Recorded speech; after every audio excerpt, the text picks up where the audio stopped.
Right, great. Welcome to the Conquering Pod. We've travelled far today. We have. This is our furthest afield that we've been, all the way up to Bristol. Oh, thanks for coming. Thanks for being on the pod. We got Maddie from Make.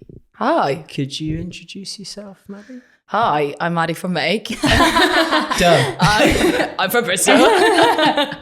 So I work for a construction company and we build quite high-end one-off private homes for clients. So think a tree house for absolutely no reason than somebody just quite fancies living up in the air, or a swimming pool in the side of a cliff overlooking the sea. These are all the type of things that we do, which is a pretty dream job, to be fair. Yeah, That sounds so cool. Yeah, it's great. I've been working for Make for about 4 years now. So before that, I'd just seen these on Grand Designs and they'd all gone terribly. Yeah. Whereas ours don't, which is good. Yeah. Plug for Make. Yeah. But yeah, it's quite exciting doing projects that are quite unique and unusual. What's your position? What do you do? So people and brand. And I guess that's quite niche. Like, not many construction companies have anyone that does brand. Construction companies, I guess, are known for the good work that they do actually building the projects as opposed to being as good about shouting about it. Like, architects are seen as being very creative. Engineers also very creative, whereas the contractors are probably seen as not being that. So to even have this role existing, I think my job description when I applied for it was make us better. It was like one line. And I was like, easy as that. Easy as that. Cool. What does that mean? They were like, means whatever you want it to mean. I was like, oh God. Okay, cool. Like, how do I do that? I'd love to. So a big part of that was shouting about the kind of projects that we do, but probably trying to challenge some of the stereotypes that perhaps contractors sit under. So even if that's customer service doesn't sit as something that anyone prioritizes, actually we do. We just don't tell people that we do. So it was kind of bringing those sorts of things to the fore, and trying to be a little bit different to other construction companies, which is really cool. So there's a lot to shout about, and I suppose you're coming in to shout about sort of thing. Yeah.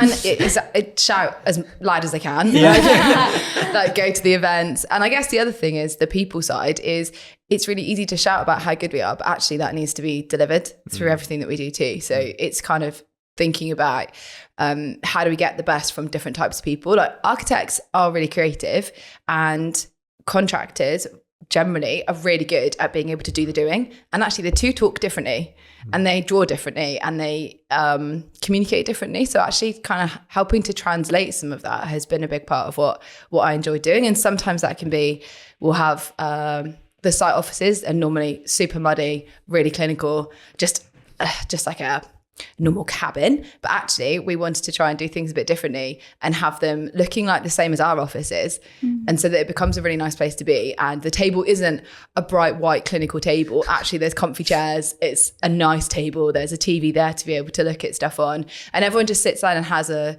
normal conversation as opposed to it being anything other than that. So yeah, I think there's little things that you can do and then there's big things. What does your day-to-day look like? Because I know you said there is a niche role within the construction industry. So if there's another construction company out there thinking that they want to make themselves better, but maybe that's quite a big investment for them, what does your day-to-day look like? I mean, primarily it's trying to win business.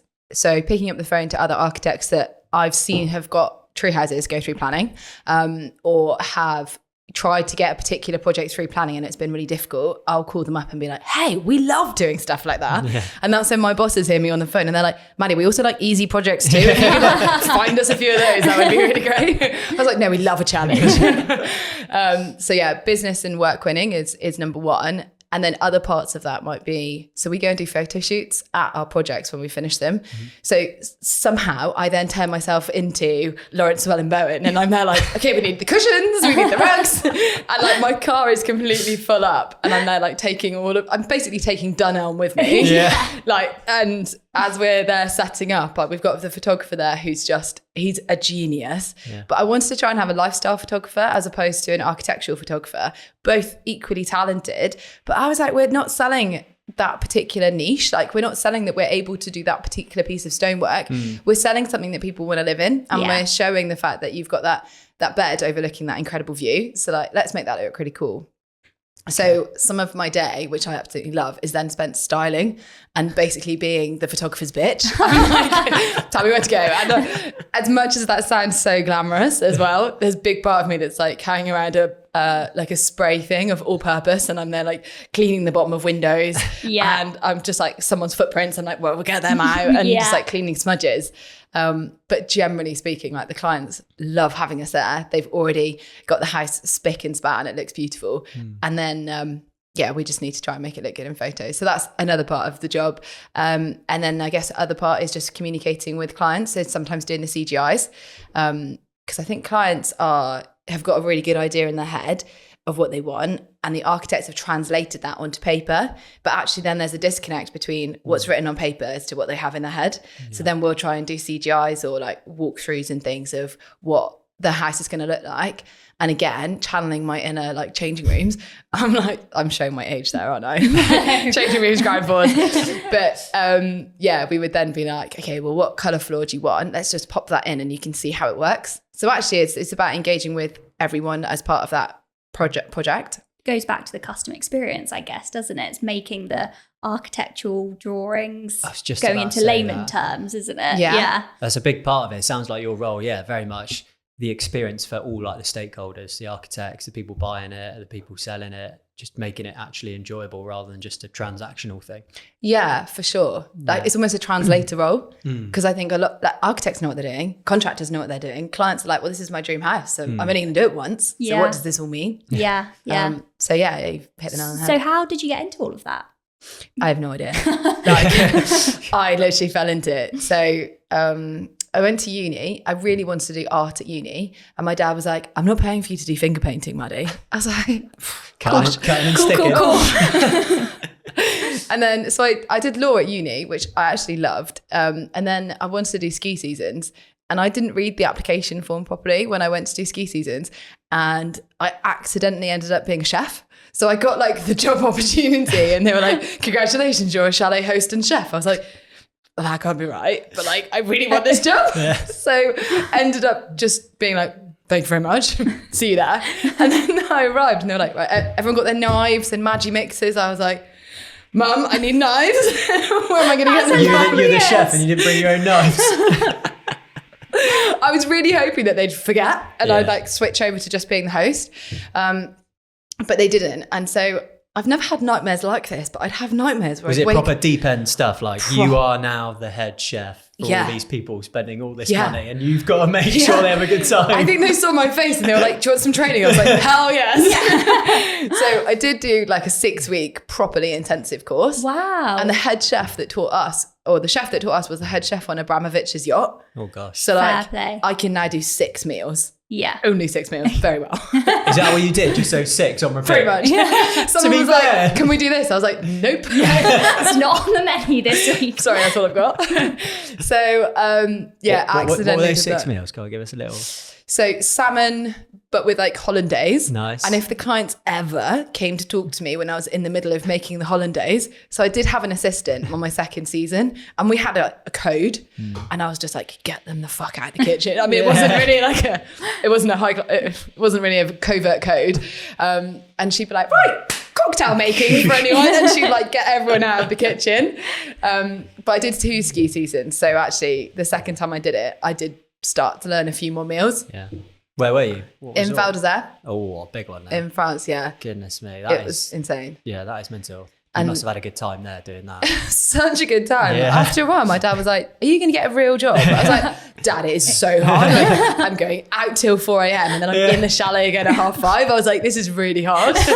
But it taught me a lot and I did love doing it. But then after a while, I was thinking, so I did a summer season in between. So I basically did back-to-backs for a couple of years. What did you do for the summer season? Again, chef, but maybe loosely. you are a chef. Yeah. I think you are. I preferred to work behind the bar. Yeah. But we got to do loads of water sports and learn how to do loads of amazing stuff whilst we were working out there. And then, I did the ski seasons again. And then I thought, actually, I'd quite like to be able to afford to be the guest on these holidays now rather than like having to work them. So then I came back and had loads of interviews with recruitment companies. And I was just like, I just don't know what I want to do. And in the end, I met this recruitment lady and she sat me down and she was like, just tell me what you enjoy. forget jobs that exist. Just tell me what you like. And I did. And she went, I think you should A, be in sales. And she was like, and B, I think you should work in hospitality. I was like, sounds good. Don't even know what hospitality means. I was like, I'll Google that later. And in the end, got an interview at Bath Racecourse.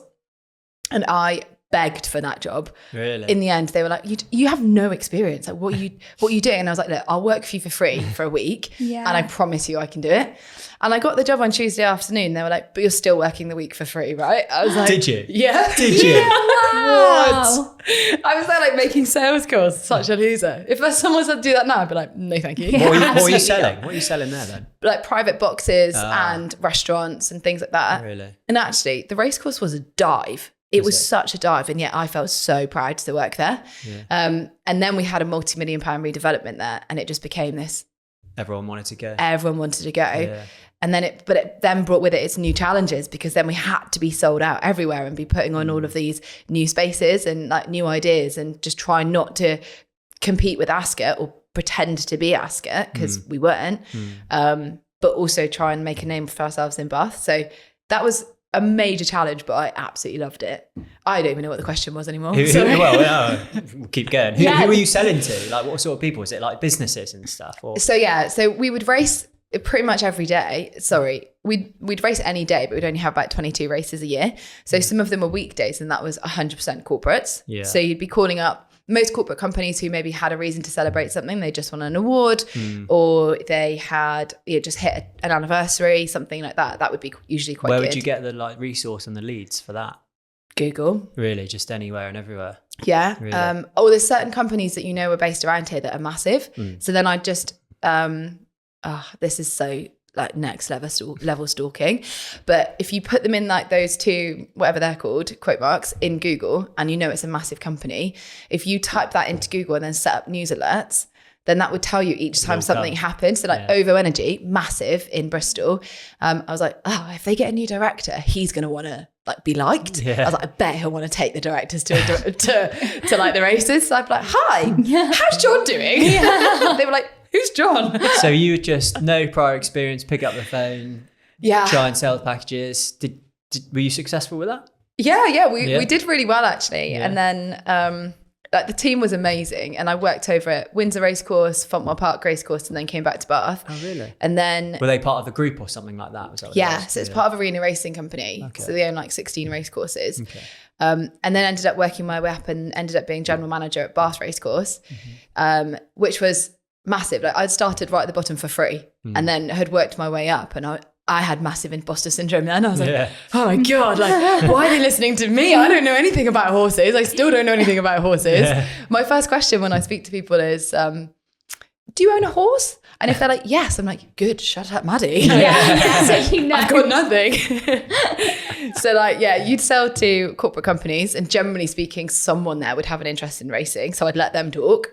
Otherwise it's owners and trainers. We actually had Michael Owen arrive by helicopter. No way. One of his horses was racing.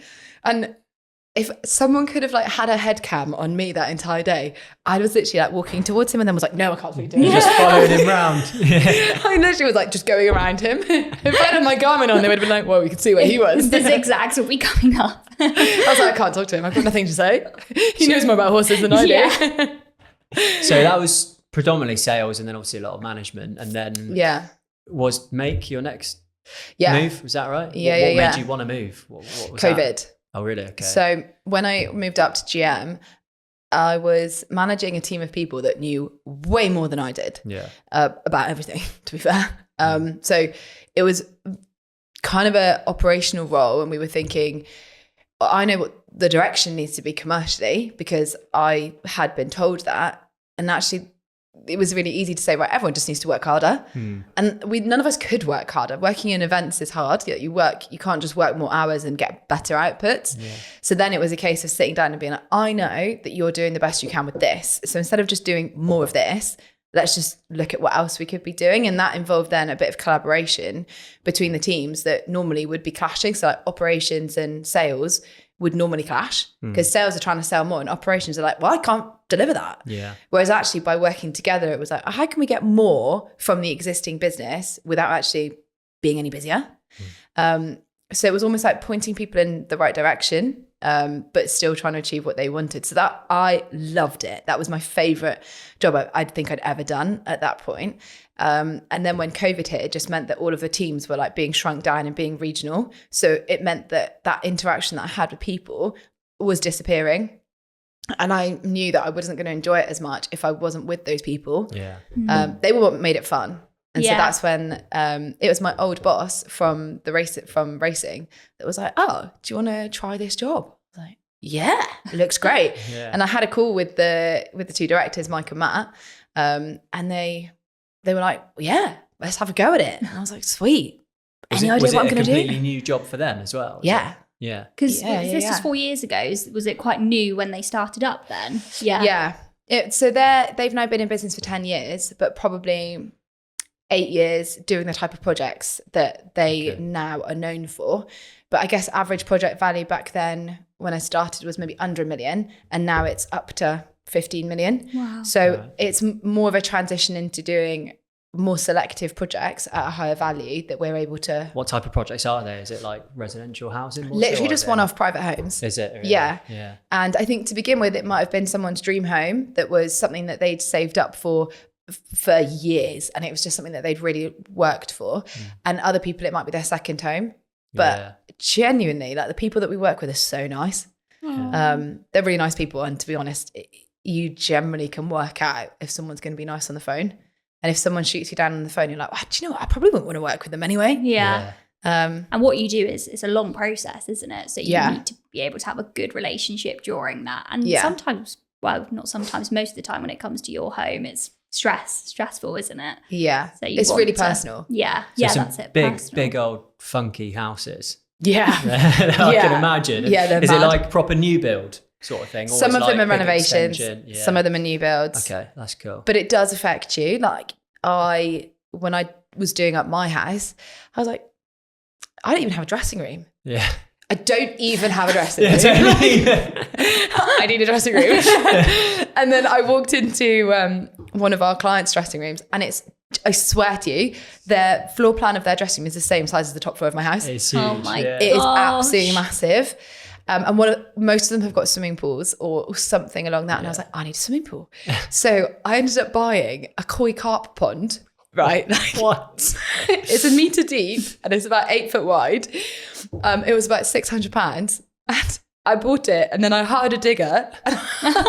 And you built a I swimming pool. basically dug the ground now, not with my hands, and like dropped this koi carp pond into it. I like fitted up a filter, no idea how to use it. I still don't know how to use it. And then I paid my friend, and he decked over the top of it. So now it looks like a sunken swimming pool. Nice. Like when you hear that, they're like, wow, that's amazing. You see that. Yeah, it's a different They're thing. like, is that pond? I'm like, yeah, I don't know how the filter works. That hasn't made it on Make's Instagram yet then. No. No, it needs a So black and Meg, white. tell us a little bit about the business then. I know we've kind of been over it, like a nice sort of overview, but it's pretty expensive. Yeah. Luxury, one-off housing, extensions, that sort of thing. Yeah. So generally speaking, a client would go to an architect, and they would try and then get planning permission to go through for that particular house. And sometimes that will go through super easy, and other times you'll need to go through certain hurdles. So there's something called a paragraph 80. I think it's an 81 now. And in order to then get a project through, it has to be of an extraordinary build quality or of an extraordinary design. And so whenever you see that, you're like, that's going to be an amazing house. That was my ears breaking up. That's going to be an amazing house. So generally speaking, it's like a sunken house, or it could be up in the sky, or it could be a really, really cool shape. Something that in order to get planning permission on a greenfield site needs to be either so mad that everyone looks at it and thinks that's insane, or so hidden that people just wouldn't notice it. Right. Proper grand design stuff. Proper grand design Have stuff. any of these projects been on grand designs? No, because I think the reason why people go on grand designs because they decide to project manage it themselves. So we're basically project managers. Yeah. So we stop what happens on grand designs happening.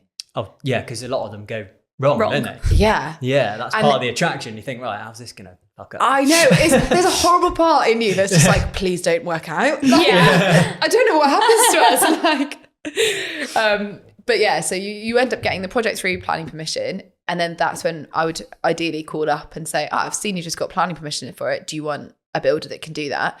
And then we do tenders for it. So again, a lot of contractors will tender for projects in a pretty, just a nice Word document or an Excel spreadsheet, whereas we'll try and do something that involves a little bit of graphic design. We'll try and do things that are slightly different. And yeah, all of our stuff is done in InDesign. So it looks a bit different, and it just shows that if the care and attention that we put into our tender return, like our bid, if that's what we do at that stage, we just want you to know that that's what we'll be like the whole way through. You're going that extra mile to try and secure it. It's interesting. We've spoken about this quite a lot recently, actually, with like a few other different stakeholders within construction, and like the move towards like the graphic design and doing videos within tenders and like that sort of stuff.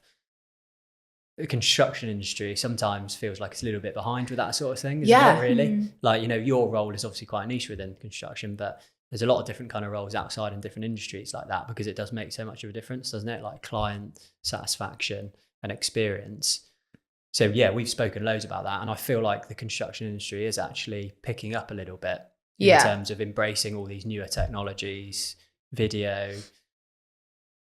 Yeah, it's a big point. I think it's the same with it's any industry, because of, people want so much more for their money now, don't they? They want so much more value for it. So from the beginning with your tenders, to be able to showcase that extra mile that you can go throughout the whole process, that's when you'll stand out to other contractors. And I think that's with any industry, isn't it? Yeah, any big businesses, time. And that's a great place to start doing it, because that is it's the start, isn't it? The tender process of introducing your business. It's weird though, it's a complete contrast, because from an innovation perspective, actually main contractors have got their finger on the pulse with how to be able to resolve problems with new materials or new ways of being able to solve the problem that someone else has created. And so from that side, contractors are literally problem solvers. And so I don't think they get enough airtime because we're not shouting about it. So actually, I think the two go together. How do you guys shout about all these things then? So it's interesting. I was going to chat podcast first of all. This podcast. It is about going out to events and meeting people and just showing people that you are transparent and you're honest, and you're the type of people that are willing to put yourselves out in front of other people. Doing talks, doing tours around our projects and inviting people to go and see them. Okay. That's been a big part of it. And actually I do a bit of work for women in property. So that has been really helpful as a bit of a soapbox to be able to then shout about maybe what we don't do very well within the construction industries, but also talk about what we do well. And some of that will be purely selfish. I'll be like, this is Make's project. I'm just going to use women in property to help push my own agenda. Yeah. But generally speaking, it's only beneficial to everyone anyway. I think that's what most people do with networking. Yeah, anyway, sure. Isn't it? I'm a salesperson. I think that's the ultimate goal why everyone's there, but it is a long-term thing with that, isn't it? Yeah. Well, what else are you guys doing? What do you guys do well? What did Make do well, do you think? I think we are nice people. So like if a client calls us up and randomly on a Saturday and is like, I've been thinking about this, someone will give them the time of day to listen to it. And we would then also have a chat with the architect and be like, look, the client said to me something about this. We're probably just past that point. Like if they do that, it's going to undo all of this and it's going to add program and add cost. We can tell them that, but actually I think we can probably get what they want to do by doing this, but we'll need you to do this bit of work. Should we present that to the client next time we've got a progress meeting? And actually, I hate the word collaboration because it's so overused. Like it exists, yeah, and everyone does that with it. They're like, working together. And like, cool. But there is a genuine focus on like respecting people's roles within the process. Yeah. And I think sometimes that isn't always the case. Like you hear, I go to other sites and you hear people being really disrespectful, and that's quite hard to listen to because you're like, well, that's not going to change. That's an attitude, that's a culture. And if that is how they're talking, even though they know other people, like they don't even know these other people, me, walking onto site and they're still acting like that, then that to me doesn't show a very healthy culture. It's certainly not a sustainable one. Whereas we've got to have good relationships with our clients because stuff with their house will go wrong, or they won't understand how to use certain bits and pieces because they are quite innovative. So they want to be able to pick up the phone to us and be like, stupid question, the window won't open. Like, how do I? Oh, it's actually one of those ones where you pull it, not push it. And they're like, oh God, I can't believe I called you for that. That actually has happened. But we also will work with that architect more frequently. So if they feel like they can trust us to deliver what their vision was, but also be able to add in some of our knowledge and say, well, I know you've got that detail there of like the stonework going into the timber cladding. That worked really well at the tree houses. We want to do something similar over here. Like, how did you go about that? Because I want to do the detail again. And so actually having that longer term relationship is something that I don't think as many contractors are lucky enough to have. But that does come from just being honest and feeling like you can ask the stupid question. I'll tell you what I think you guys do well, just from like looking at it on face value, like contractors and the construction industry, and I sort of mentioned it just then, it's quite old school, isn't it? Do you know what I mean? Like the model hasn't changed all that much recently. Yeah, fair. In my opinion, I haven't seen it change. But I feel like you guys are quite new school. Yeah, I love that. In the sense of, you know, you put yourself on Instagram, you know, you want to do a really good job, all about like client experience, satisfaction, that sort of thing. And, you know, you're obviously proof of that because that is your role. It's like maximizing obviously the sales, but like the satisfaction of every stakeholder. But it also sounds like your role is collaborative with the action. But you're like the glue for all the stakeholders as well, because sometimes there is a lot of delay between communication, isn't there? That's why a lot of slip happens, but you're there, you know, tying everybody together and making sure that all the communication is, you know, as smooth as possible. Yeah. So that's where I see, you know, you guys being a little bit different and doing things really well. Yeah, it's hard to do because I think sometimes it's seen as fluffy. And I don't know if you guys... It's hard to quantify, isn't it? Yeah. Yeah, that's a difficult thing. Yeah. And it is about reading like the micro expressions of people. And like you might be sat in a meeting and you can see the client starting to look a bit uncomfortable. And it's recognizing that and being like, I wonder why they're looking uncomfortable. And great example recently is there's two clients, husband and wife. The husband's talking about, ironically, a koi carp pond. Nice. Better than mine. Got one of those too. Plastic. And the wife is really into the interiors and really passionate about it and has done a huge amount of work.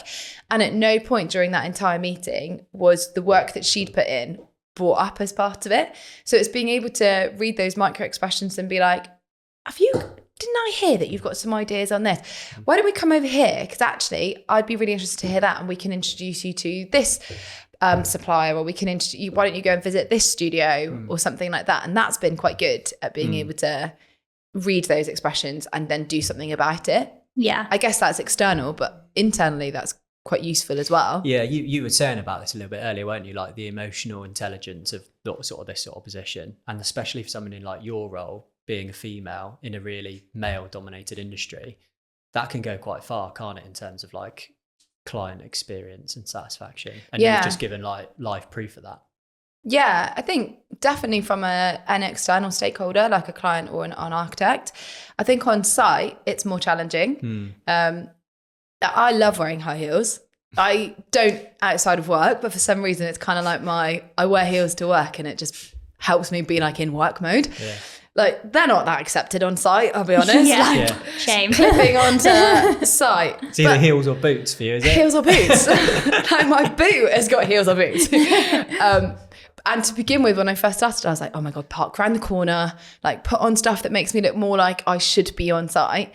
And then after a while, I was like, do you know what? Fuck it. Like, I am going to wear my high heels. And then when I arrive on site, I'll then go into my PPE. Yeah. But I'm not going to be embarrassed about it. No. And most people think I'm the client as well. So I'm like, yes, this is my home. Yeah. I live here. As soon as they realize I'm not, I get much less attention. But often I think there's an opportunity to go around to think sometimes when this is not just construction, but you're often in the detail, and therefore it's hard to pick up on the things that are really great. You're too busy looking for the things that are wrong or are going to cause you problems in the future. Whereas whether you're female or whatever, but someone coming into site and identifying the things that you know look amazing. And yeah, of course, there's other stuff that needs to be going on, but there's other people to pick them up. Or you can just have a word with them quietly at the end and be like, that wasn't quite right, was it? But generally, you can pick up something that we are working with a tiler. And they've mitered at 45 degrees the side of the tile in this bathroom. The tiles are like 2 meters tall. So mitering that, I don't know if anyone's done any tiling before. I've done tiling before and I'm atrocious at it. Like the chips are horrendous. These tilers were incredibly talented. To be able to do what they've done and to create that finish was just astonishing. It was genuinely incredible. So being able to pick that up on site and be like, guys, who did this? And you see people come out like behind walls or whatever, and they're like, oh, that was me. That's me. And you're like, that's insane. Can I take a photo of it? Can I like call my boss about it? Or, you know, just recognizing somebody for extraordinary work. I don't think it happens enough, whether that's a gender thing or a construction thing. I actually don't know, but I don't think it matters. You can still pick up on excellence wherever you are. I think that's interesting because, like, I suppose in like construction, people, they are just working kind of behind the scenes, aren't they? Usually the clients don't see it until it's gone past a certain point, and then they don't see until the end result, and you don't actually give that acknowledgement of like the tiling, the really hard, detailed, intricate work that is so amazing and wouldn't make the house as extraordinary without that. Yeah. So I think that's a really good point, because I've actually never thought of, you know, really not the same as the houses that you worked on, but like a plumber coming around to like service the boiler. Yeah, that's actually, I couldn't do that. It is interesting. I was thinking about it then, because like it is a very male dominated industry, and you know, males don't do that to each other so much, do they? Do you know what I mean? Like, yeah. I mean, if I saw these amazing tiles and I thought they were amazing, I might. I might say that because that's amazing, but sometimes you just like, again, construction, old school, you're just expected to go and do your job, off you go sort of thing. Yeah. Doesn't it? So it's tiny little things like that, which, you know, you might use that tiler again and again and again and again, and he might do a better job for you because of that one thing.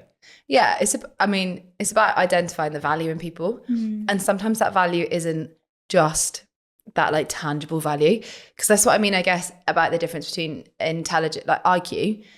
People are intelligent, it's obvious, it's clear how to see that, but then you've got practical intelligence, where you can actually resolve problems in a way that someone else wasn't able to do. And then you've got emotional intelligence, which is being able to read people and get the best out of that. And if you can identify where people add value, sometimes it's not the area that is the most obvious. So someone might be employed to be a site manager. Well, you'd expect them to be pretty good on the tools, but actually maybe they've got a really good skill elsewhere that means that they're really valuable. So let's say that one of their skills is that they are really emotionally intelligent. Well, actually having them as the key point of contact between the architect and the client and an engineer, for example, and helping to translate that for the client's benefit, that's a skill that makes that person even more valuable to the company and actually like supports the brand, supports our culture, supports who we are. And if we're, what did you say? Oh, new school. Like, New school. That's part of being new school, right? Like it. Yeah. Like it. That's a new thing. I like it. You never heard new school? I've literally never heard new school. Have you? I can't. No, I haven't. No. I'm going to put it. I can't trademark that, but I do use that an awful lot. New school. That is interesting. It sounds like you actually know loads about construction now. Like Does you are, it? yeah, Yeah. It does. Like you are. Do you feel like you're in the nitty gritty of it all? Like, I suppose you kind of have to, don't you? With your role with everything. That's so generous of you to say. Like, it doesn't take much for me to like slip out of the shallow end into the deep end, and I'm like, well, I'm at my depth. Like, Well, no, from your journey so far that we've heard, it sounds like if you put your mind to something, you're getting it done. Like with the ski seasons, you're a chef, you studied law. You've got some pretty cool assets about you. Like thanks. that. Like I say, don't ask too many deep questions about it. Surface level is enough. Sorry, go on. Well, I was going to say, like, walking onto site as a female who is not in the construction industry in the traditional sense, I sort of took it upon myself to be like, I've got to learn something. I've got to try and understand at least something, because otherwise what value do I add by turning up there? And so, like I say, it's pretty low level, but I think if you can recognize where someone's done a good job, that's enough at that point. And then if someone wants to talk to you about it more, if you recognize someone's done a good job, they generally want to tell you more about it. And if you're interested enough to be able to pick something out, generally they'll tell you interesting stuff. Yeah. And if you just absorb that as much as you can, then you can regurgitate that somewhere else. What's the most exciting job that you've worked on? What have you enjoyed the most? Tell us a bit about that. Exciting's a weird one, because like your concept of exciting gets really warped, because everything that you do is really cool. But I went to a client's house to do a photo shoot, and this was a £10 million house. It was not even that big. So what that highlights is the quality of materials. I'm pretty sure some of the marble was brought over by camel from Jerusalem. Wow. Like, What? Is that niche. legit? You being serious? That's niche. I don't think it came by camel, but it did come from Jerusalem. It's a long way for a camel. But I think when you're in someone's house where you know how much everything costs, I was like, do not touch anything. Yeah. And they were like, how we serve tea and coffee? I was like, No. No, thank you. and they were like, well, I've left out some mugs for you. And I was like, I bet this mug is so expensive. Yeah. I turned it over and it was like M&S collection. I was like, Dropped it. onto the marble floor. Yeah. So I think there's exciting things to work on, but actually like chatting to the clients is really cool about why they've built that house. This particular one, the client actually grew up in Newcastle, and they're very wealthy, if that wasn't clear from the type of house that they're building. But they came from very humble background, his words. And he is having a painting done for him by quite a famous artist, actually. The artist came over to the house. I feel like that's next level. Yeah. That's When galleries come to your house and bring a selection of paintings. Yeah. Wow. And they're like, this would look good here. And I'm like, are we not asking how much that is? Yeah. No, apparently not. It's just some looks. Just looks great there. Anyway, this artist came over and they've decided to get a piece done that is representative of where he grew up. And he was showing me the drawing, the sketch drawing that this artist had done for him. And it was in his backyard of a set of terraced houses. There was no garden or anything. There was an outside loo. And he was like, I want the outside loo in there.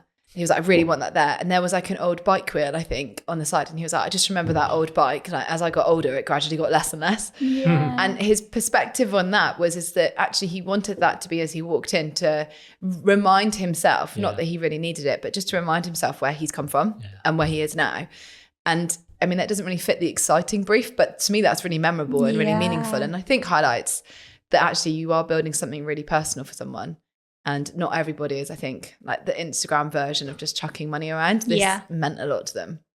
That's a really nice story. Yeah. That's really nice. I like the detail there. You probably work on so many big, like, exciting things, but like to see the really specific niche, like materials and that sort of stuff, that would be exciting for me, I think. Yeah. Like, actually seeing all of that and knowing that it's come from Jerusalem or something. Like That's pretty mental, isn't it? That is quite mental.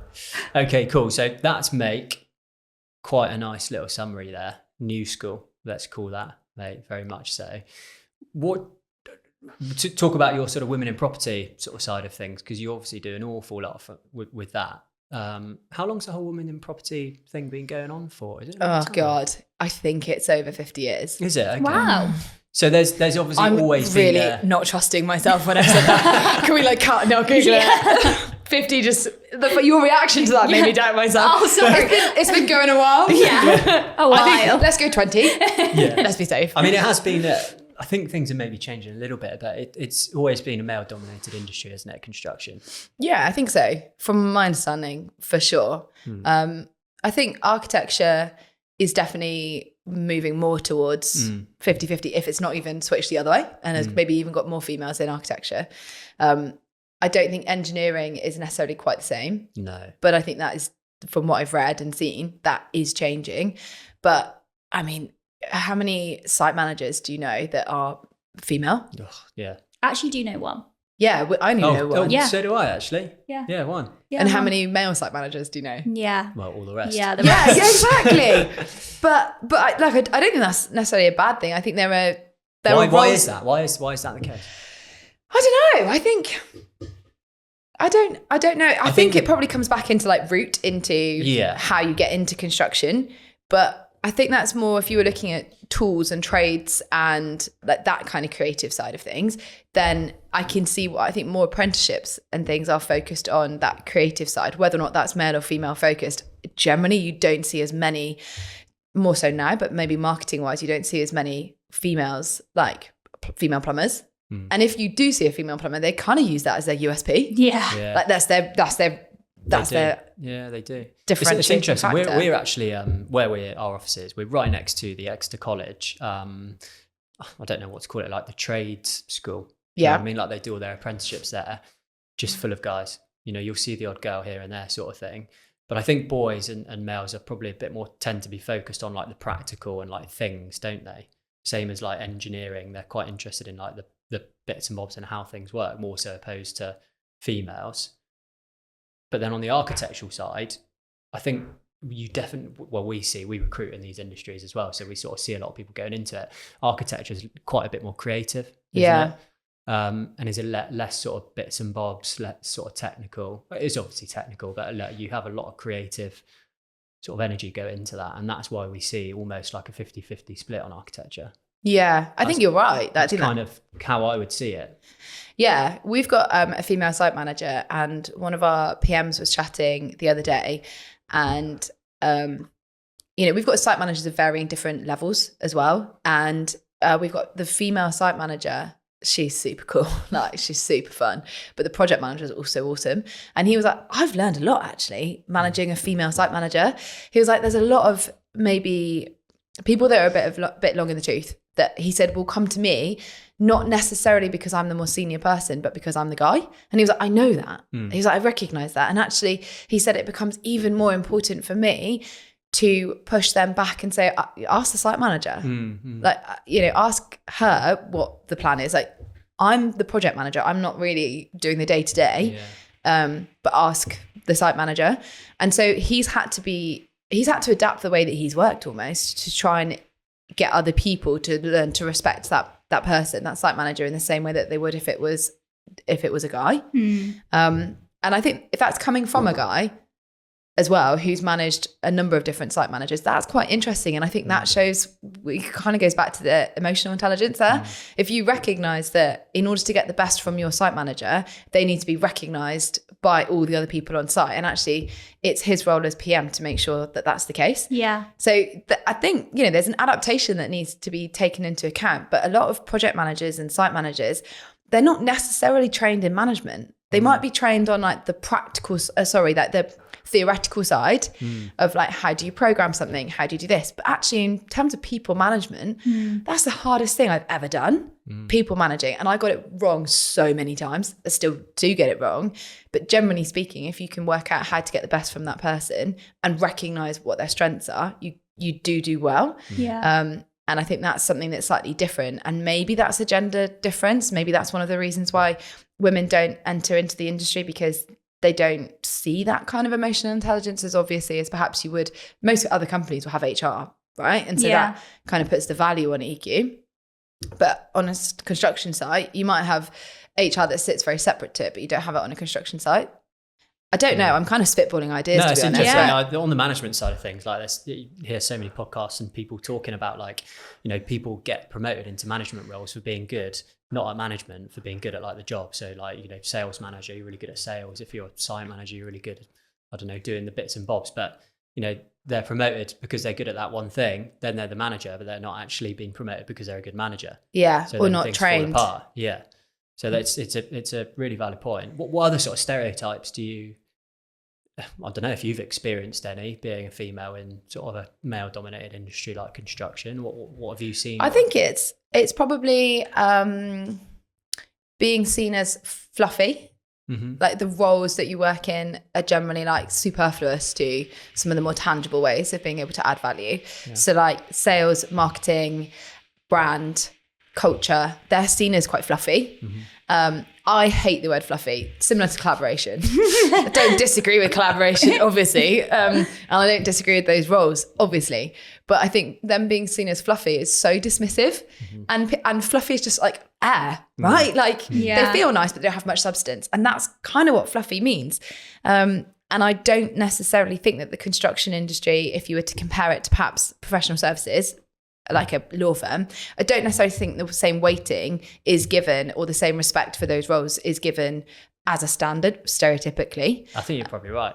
Yeah. And I think probably I'm female, but that's only one difference from a guy, obviously. Whereas actually diversity in general, there's loads more differences that women in property doesn't really cover. Yeah. There's only really one difference in construction. Whereas actually if you were to look at how much diversity is in the construction industry, and I don't just mean by cultural background or race, but actually it could be like neurodivergence, or like how do you help somebody who perhaps is dyslexic but has to read from Excel spreadsheets, has to, you know, read the surveyor's documentation and read from drawings, if actually one of the challenges that you have is that they all like merge together, and, you know, really important information is merging together, but actually you could be an absolutely incredible site manager. Yeah. How do we help translate that? And I feel like it's not too difficult to put a QR code on the bottom of drawings and they just bring up a SketchUp model. This already exists. Every drawing pretty much is done on SketchUp. You can QR code it and then the model comes up, and actually you then get the value from that site manager who perhaps wasn't able to read it in the flat 2D drawing perspective, read it then from a 3D and be like, oh, I see what you're saying about that detail. I think we can do X. Yeah. And I think that's something that I don't think we've been particularly innovative with at all, is kind of translating some of the technical drawings into a way that is technically understandable for other people that are doing the doing. Goes back to being old school, doesn't it? It's just old school, still, new school. Yeah, it's just still so. It's a big thing. I'm telling you. It's one thing that I wanted to sort of talk about is, do you feel like sometimes there are certain advantages that you have being a female in a very male-dominated industry? So, like a part of a sort of scenario that I see, obviously, I'm a recruiter, have been for a long time, and what I recruit into a lot is engineering, and it is really difficult finding females into engineering companies. So some companies will say, look, I know I'm not allowed to say this sort of thing, but it'd be really nice to have more females in the office, because you want that balance. You know, everybody wants that balance. Everyone's trying to work for that balance. So sometimes there's a bit of an advantage there. Sometimes, do you ever see advantages like that? Do you feel like sometimes that is a bit of a super strength of yours? Yeah, possibly. Or do you not agree with that? Do you know what? I actually have this battle in my head a little. I've had it before. We did like a panel discussion earlier this year for International Women's Day, and there was this one lady that all of them that were up on the panel were all extraordinarily high achieving women. They were insane. They were so inspirational. But one of them was talking about building her team, and she said, I wanted to have more female engineers. And one of the questions from the audience was, is that just not positive discrimination? And she was like, no. And I was like, yes, it is. And I don't really know how she managed to answer it. This is quite a sensitive subject, isn't it? It really is. I don't think there's necessarily a right or wrong answer, but I think her perspective is that she said, I want more women, and actually I've got a team of however many men. There is no diversity, and for me, a more well-rounded team that has got different ideas and different experiences is going to make us as a business more successful. I was like, follow that, on board with that. And so she was like, and I don't have diversity in there at the moment. And so she was like, I want female engineers. And I'm like, well, I can follow that. That's got commercial benefit to having more diversity. I think it was Apple that did this. They were innovating. They were always recruiting from the same university, taught by the same professor, and they were recruiting the same people each year. And they were like, but we're not innovating. But we've got the biggest, the best, you know, the most incredible students and graduates that we could have, but we're not innovating. And so what they started doing was looking at different industries and said, actually, we want the best of the best from marketing, sales, IT, and also customer service or whatever, all then working together. So that then created innovation. Yeah. So I guess they were positively discriminating by saying, I don't want people with this experience to then come and work in this. The problem is when you start going into gender, you can't control gender. Yeah. I mean, that's probably a statement in itself, isn't it? But like, generally speaking. Goodness me, that's another podcast. Oh God. That's another podcast. Get me out of this hole. But generally speaking, like, you can do stuff about your experience. You can't do anything on the face of it about your gender. Yeah. So why is one seemed acceptable and one not seemed acceptable? But I think if there's a business case for wanting diversity in your team, I feel like that I can get on board with that. I can follow that. I think if it then becomes a case of I want 50-50, so even if I'm recruiting this female or this person from a different ethnicity, even though they're not as good as these people, that's when we get ourselves into hot water, because that's not how we should be working. It's such a difficult subject, isn't it? Yeah. And we see it all the time because we're in an industry which is male dominated and people want females. And I get that. You obviously want to have like a 50-50 split. You want to have, females in the office because females have a lot of advantages over males with some things, and vice versa, because obviously, we have different strengths, that sort of thing. But then you don't want to limit people and not bring in the best talent just because of their gender. So that sometimes does clash quite a bit with like the whole diversity vibe, doesn't it? And actually hiring on merit,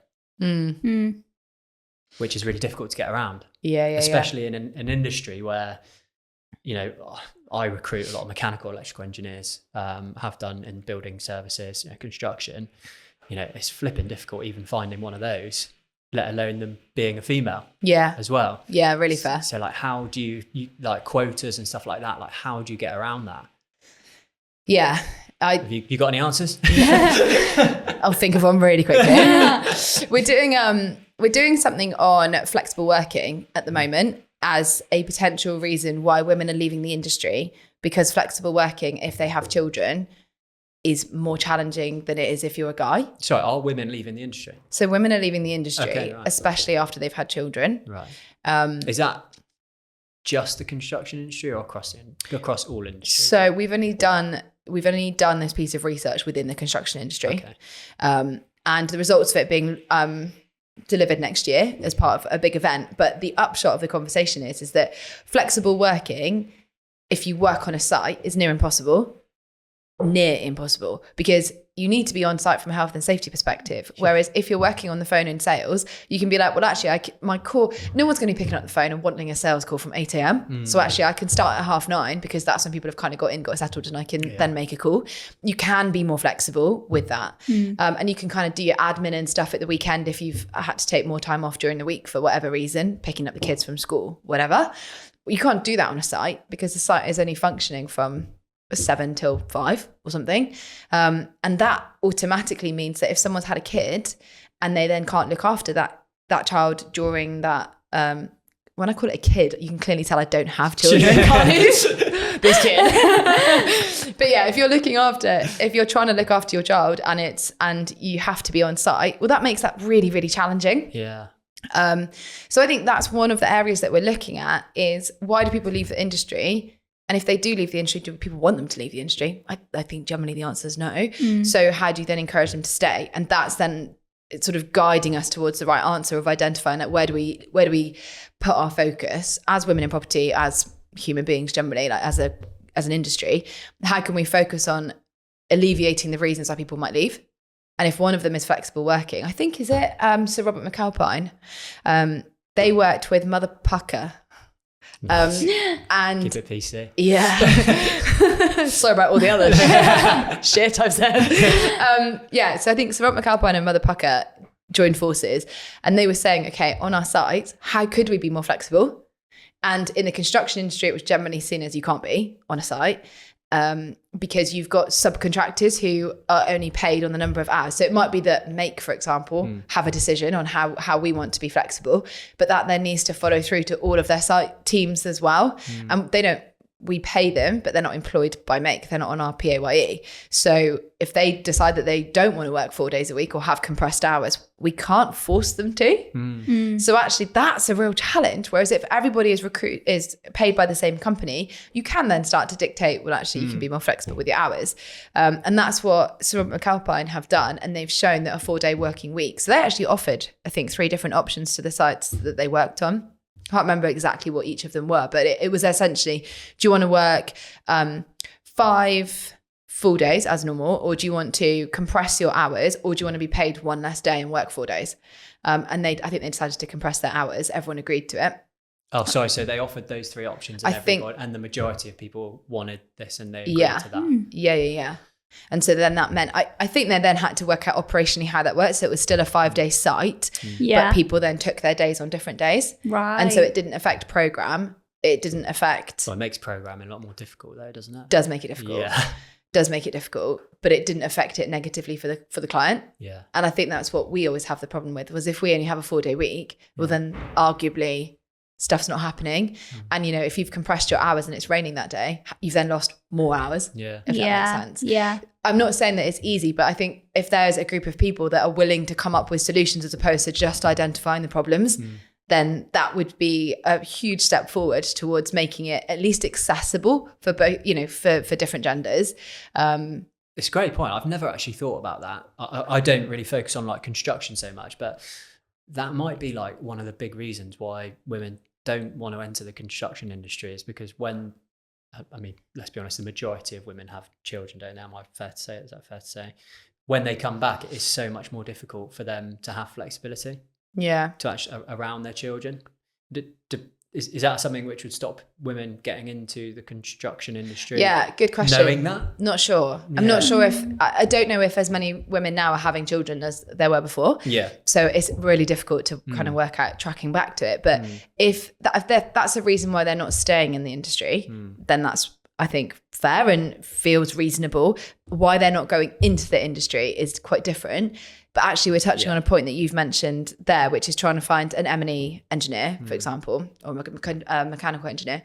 When you go to uni, you pay to go to uni, right? If you do an apprenticeship, you're paid to learn. And so if there's an amazing Tyler, let's go back to Mr. Tyler. It was a Mr. If we go back to him, he could not afford to pay somebody minimum wage who is brand new, never done tiling before, especially if he's trying to teach them up to a really high level. He doesn't have the time to do that, nor does he have the money to do that. So there are absolutely grants from the government that give you money for it, but not enough to cover even minimum wage for someone for a year. And so that then means that apprentice can't learn what that other person might then be going into retirement. So we've actually created something called the Make Foundation. And it's something that Mike and Matt have always wanted to set up, but it is to try and help young people that want to go through the apprentice route, and try and support some of the trades that we know are outstanding, give them the financial backing to be able then to support an apprentice coming through, because actually there probably isn't enough that comes from the government. And like apprenticeship, you don't pay for an apprenticeship, you get paid. So again, it's one of the reasons why people want to go into it. Yeah. But perhaps there aren't enough learnings that are coming from that. And if they are going into apprenticeships that can be afforded, that's usually the big companies that can afford to do that. Whereas actually the tiler or the carpenter that's outstanding, that skill is going to be lost. Yeah.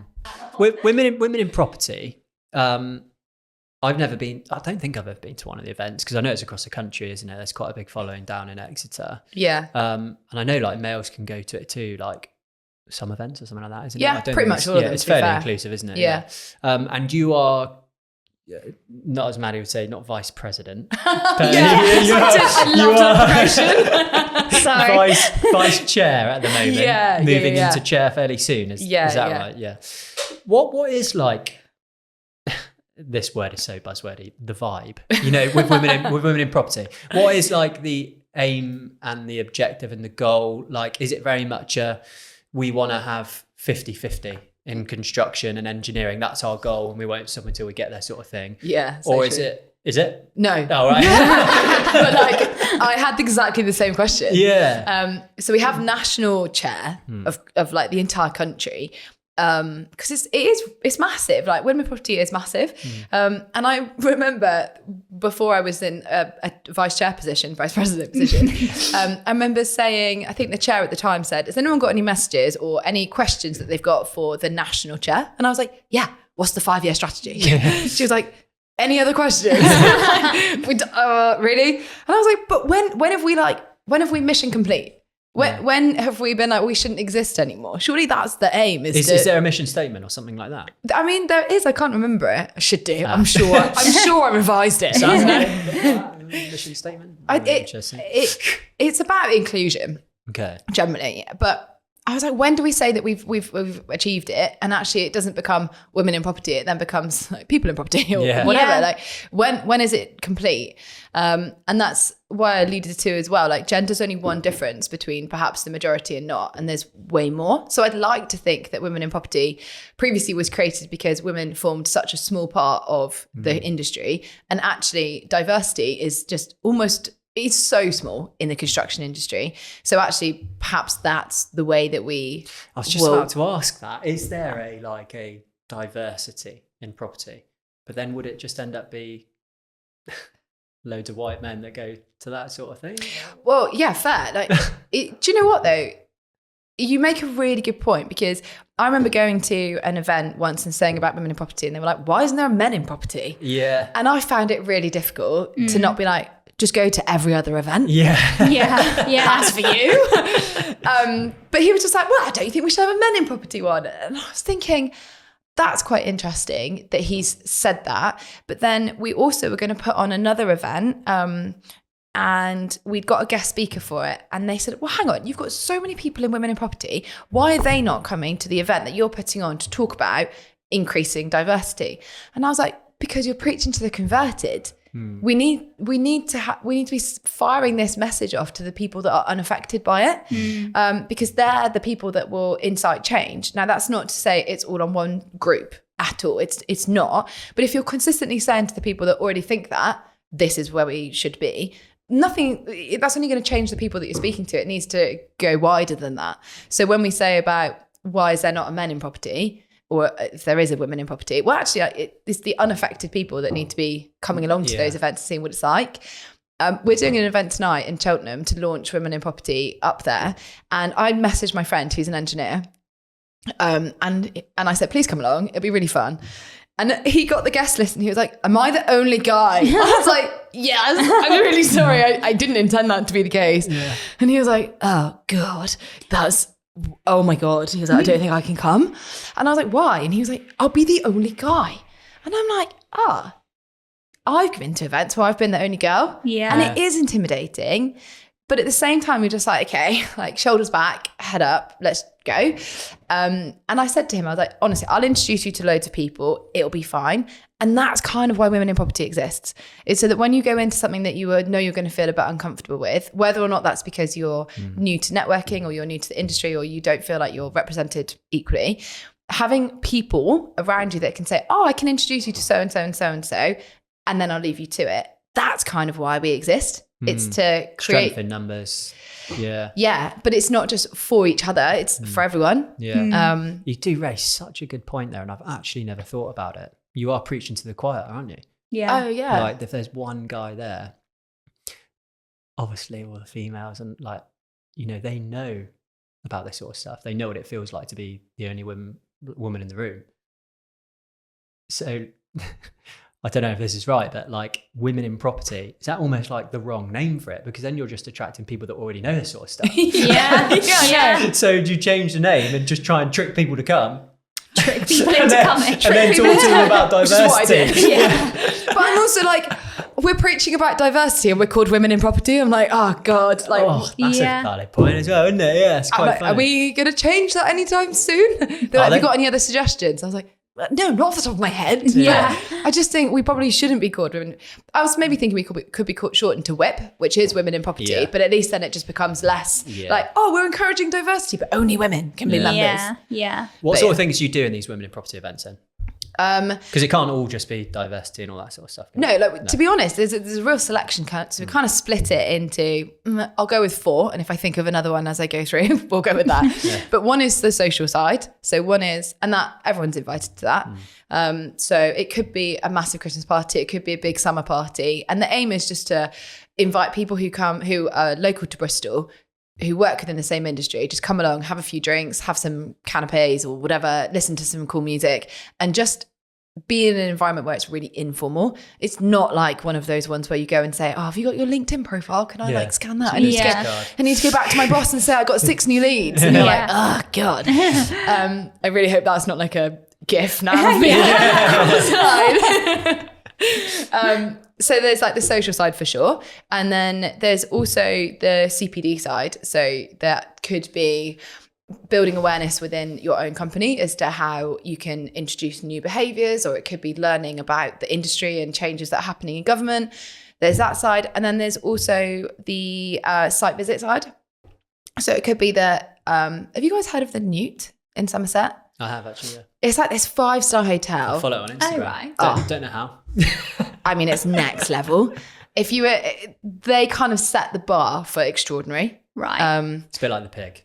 Oh, yeah. Okay. It's like the Pig, but it's a bit next level, really. Okay. Yeah, I mean, we should do a podcast on the Newt because they're amazing. But anyway, if you So I might say, well, I know the architect that's done part of the design there, and I also know the contractor, or I know the engineer that's done it. Do you guys want to do a talk so that we can do a tour around what it is that you've built there? You can talk us through the challenges, you can talk us through some of the amazing opportunities that you've got as a result of doing this, but actually then I'll invite people. So through Women in Property, I can then go out to a whole network of people, both male and female, anyone, to come along to these events. So it's open to everybody, but it feels as though you're getting a behind the scenes tour that you wouldn't normally get the chance to be able to do.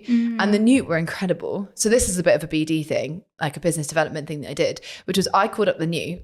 I really hope that this podcast, like your whole podcast thing doesn't go viral, because they'll be like, what did she do? Yeah. I called up the Newt and I was like, the architect really wants to do a talk. Can we invite people along? And they're like, which architect? I mentioned which one it was. And they said, oh, lovely. Yes, of course you can. Do you think everyone who comes would like a free membership? I went, yeah, I reckon they might. They might. Yeah. They might. And I was like, yes. Yeah. And then I called up the architect and was like, the Newt have asked him whether or not you would do a talk. Oh, really? Love that. That's sneaky. And they were like, have they really? I was like, well, yeah, I've just sort of mentioned it. Yeah. And they were like, brilliant. I'd love to. I was like, great. Please sell tickets. Yeah. And then we got into a position where we did like 3 last year, and we've got another few as well set up for this year. That's great. And people are like, when can we go back to the Newt and do this event? Wow. But that's part of then Women in Property. So it's open to everybody, but it feels as though we're getting access to something that you wouldn't normally get access to. So there's those 3. I can't think of a 4th. I really like the middle. Sorry. Oh, so no, go on. It was outreach.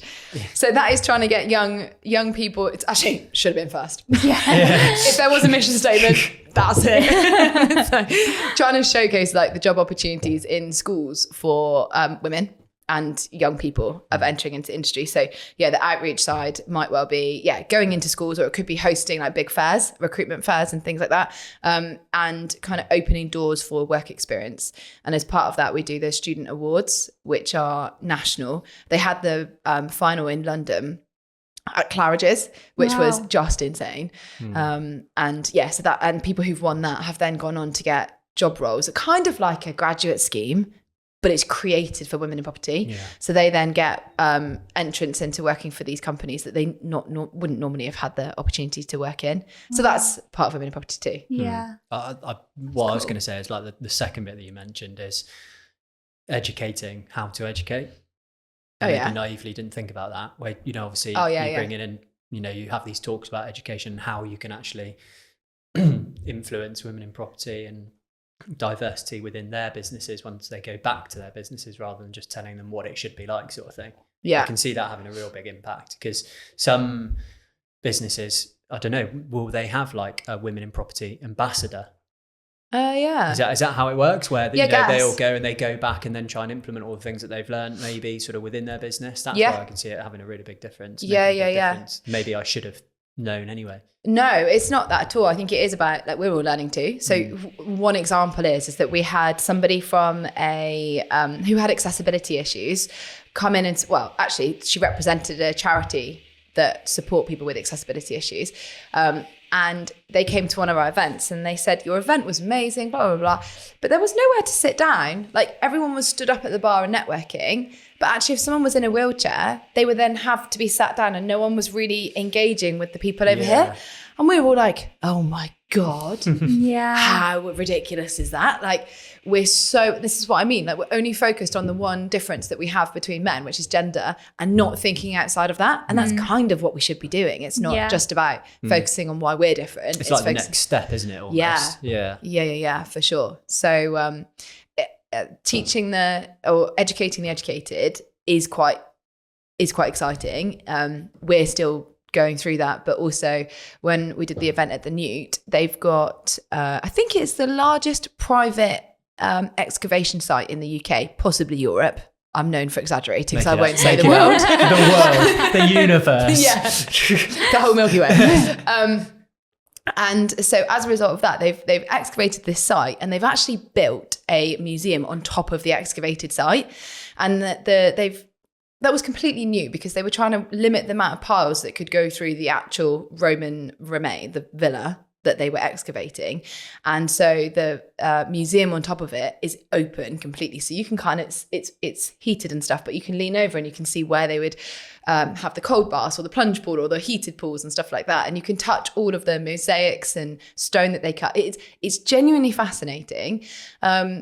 And then what they've also done next door to this is they've then created the same Roman villa that's excavated. They've done their own version of it next door, and they've built it in the exact same way that they think it would have been designed.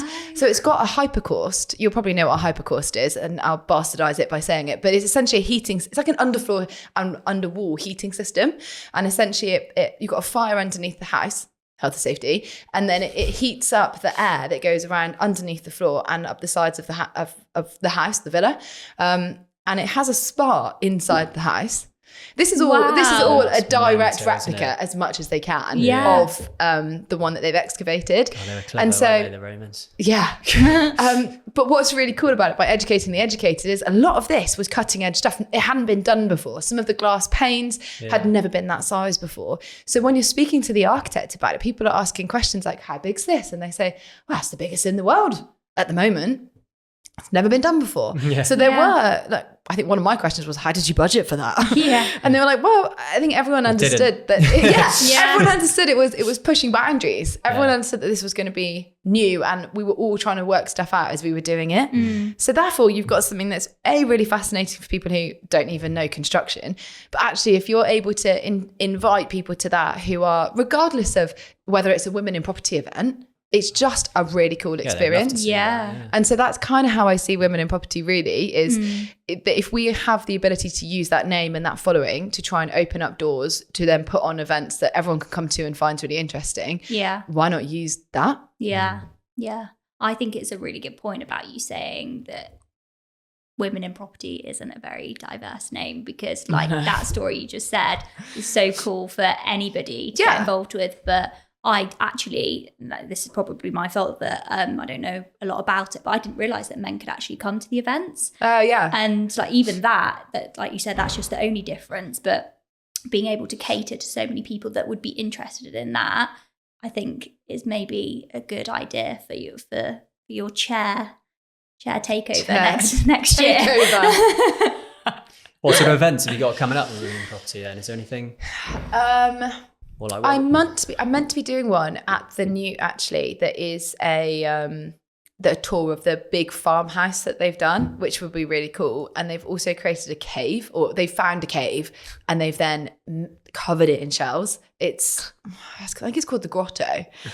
And that's mad. That is absolutely mad. They've also got a Byzantium, which is essentially a replica of a bee's what's a collective thing for a bee? Not nest. Hive. Thanks. So do you know what a collective noun for zebras are called? No. Dazzle.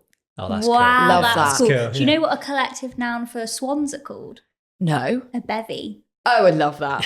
Love that. That is my fun fact.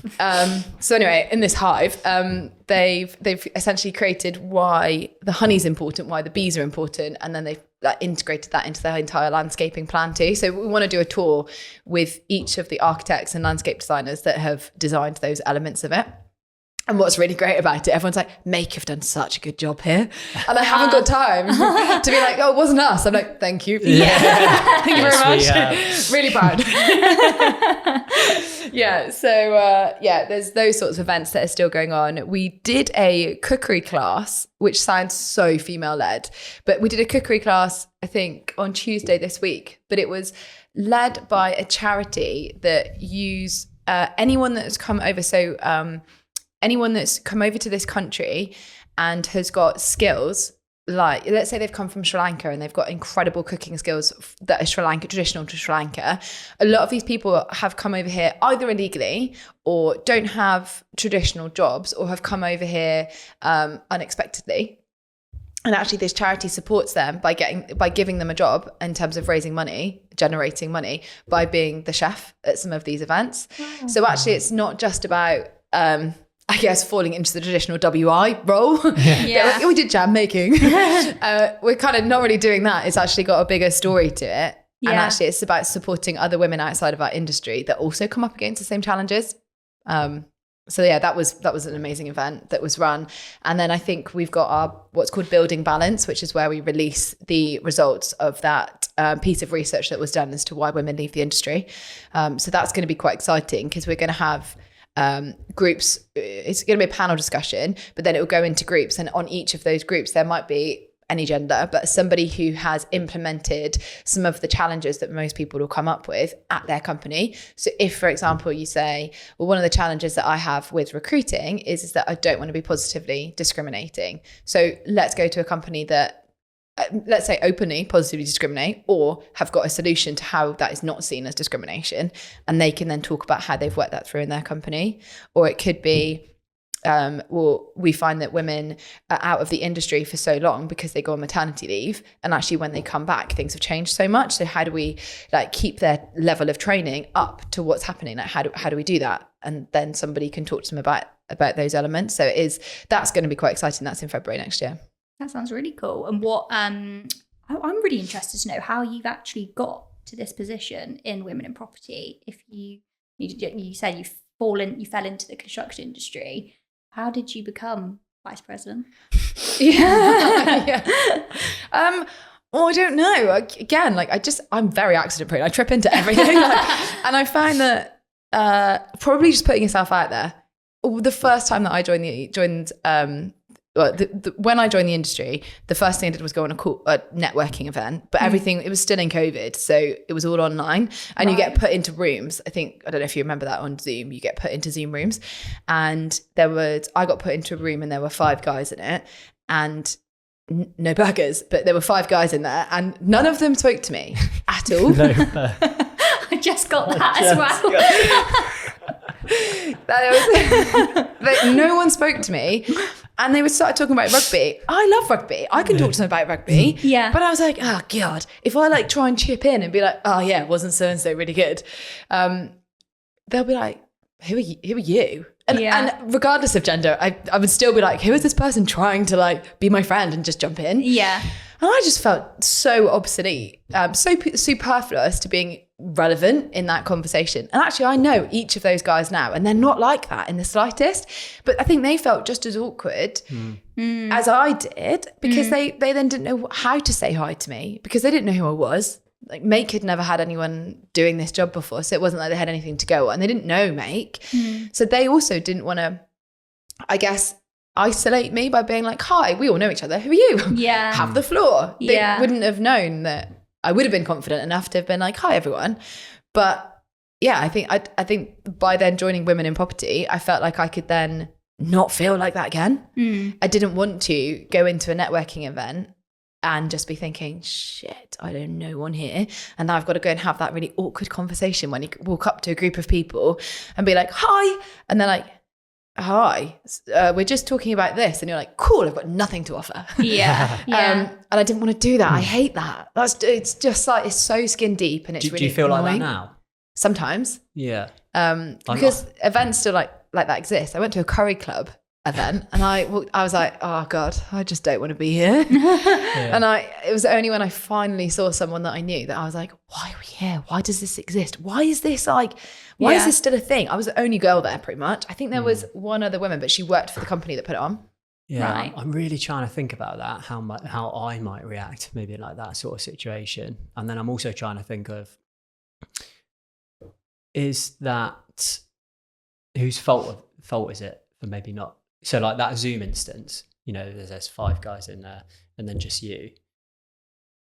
Who should be the one crossing the bridge sort of thing? Do you know what I mean? Is it because you could look at it from 2 different ways. You didn't have the confidence to say hello and start talking about rugby. But if you jumped into like me and started talking about rugby, I wouldn't be surprised, and it would just be a normal conversation.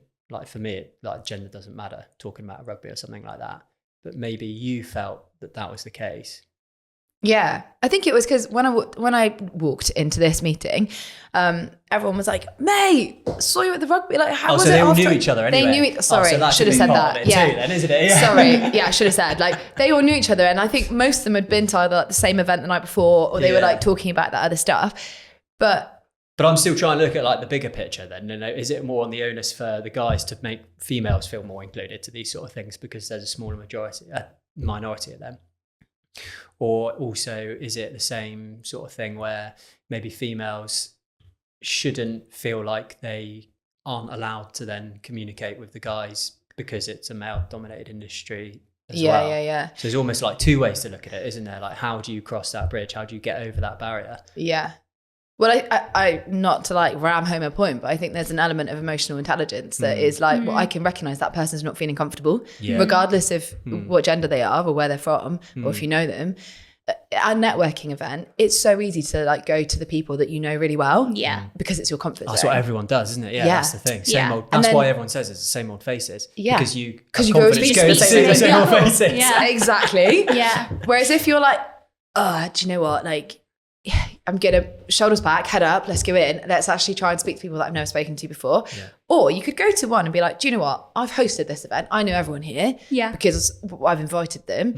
And you might think, I'm going to make sure that it's my job tonight to make everyone here who doesn't know anyone, I'm going to introduce them to somebody. Yeah. And I think that's probably less of the onus on like everyone individually. But if anyone sees anybody that feels uncomfortable, then I think that it's a nice human trait just to be like, hey, like, are you new here? I don't think it's a bad thing as well, because there are loads of obviously networking events with construction people. Being a male-dominated industry, there are more male-dominated networking events. I don't know, like a go-karting, for instance, you know, there's a big event like that where maybe females might really want to be part of the networking scene, but not as comfortable to go to those sort of events. And that's a stereotype, isn't it? Obviously. Yeah. But putting on those events where females can feel more comfortable to go to those, as well as males as well. Yeah. You know, that does promote more inclusivity, doesn't it? And then sort of increases the awareness for people to actually want to get into the industry, because it isn't going along with the dogma that it is just a male-dominated industry.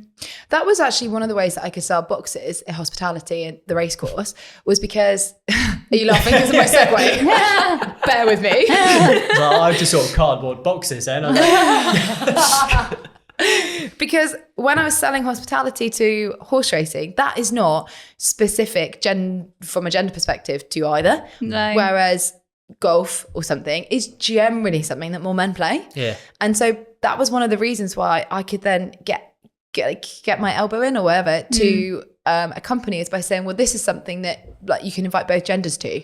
Yeah. And they were like, oh yeah, that's really cool. Actually, we have been looking for an event, because otherwise we do like calligraphy for the women over here, or we do like golf for the guys over here. And I'm like, well, why not just do it together? Because why not? Yeah. And so I think in the construction industry, I've said to our directors, I'm like, I really do not want to enter any teams into golf tournaments as make, because all we're doing is supporting, I think, the narrative or the stereotype that more men are in the industry. Because they are good fun, though. Out of our company, they are good fun.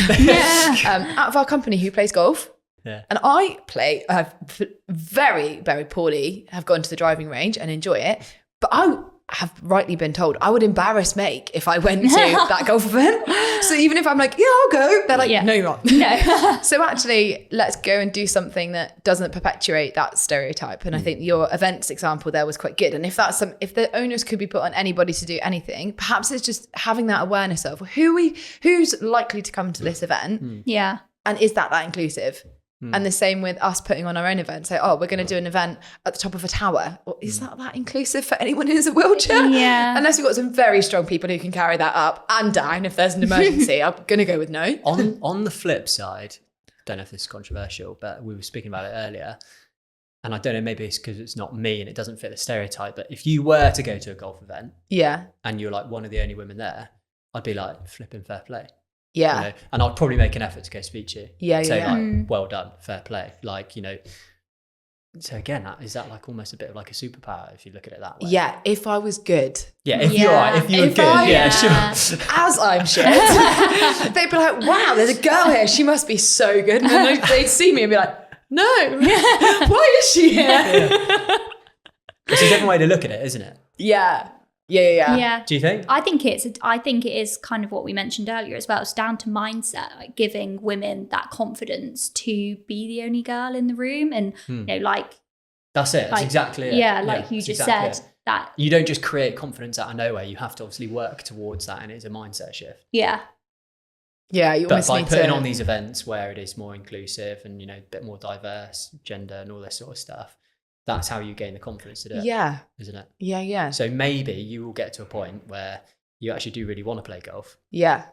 And a benefit of that for you is you now know all these people. Yeah. So you're now in the crowd or whatever you want to call it. And that is a huge advantage to you because you're one of the only few females in construction. Yeah. And actually playing golf.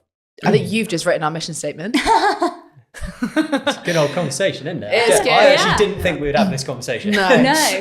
Do you know what? England Golf have actually sponsored women in property. Have they? So there's a lady called Rachel Bell who was the national chair and also the chair of Women in Property in the Southwest. She's an architect and director of Stride Gloughton. Nice. She's quite short and she's actually created this mantra called Stand Tall, and it is all about building your confidence. Yeah. And being like, I own who I am. Like, Yeah.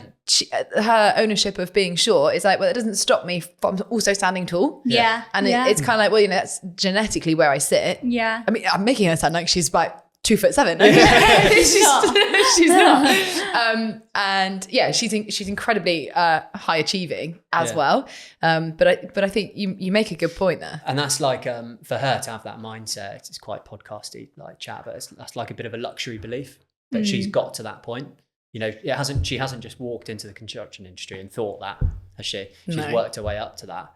So it's how can you build women up to a place where that is the case, they have the confidence to do those sort of things. And that is now the norm. Yeah. Over it being there's less women in property, so therefore we're at a disadvantage.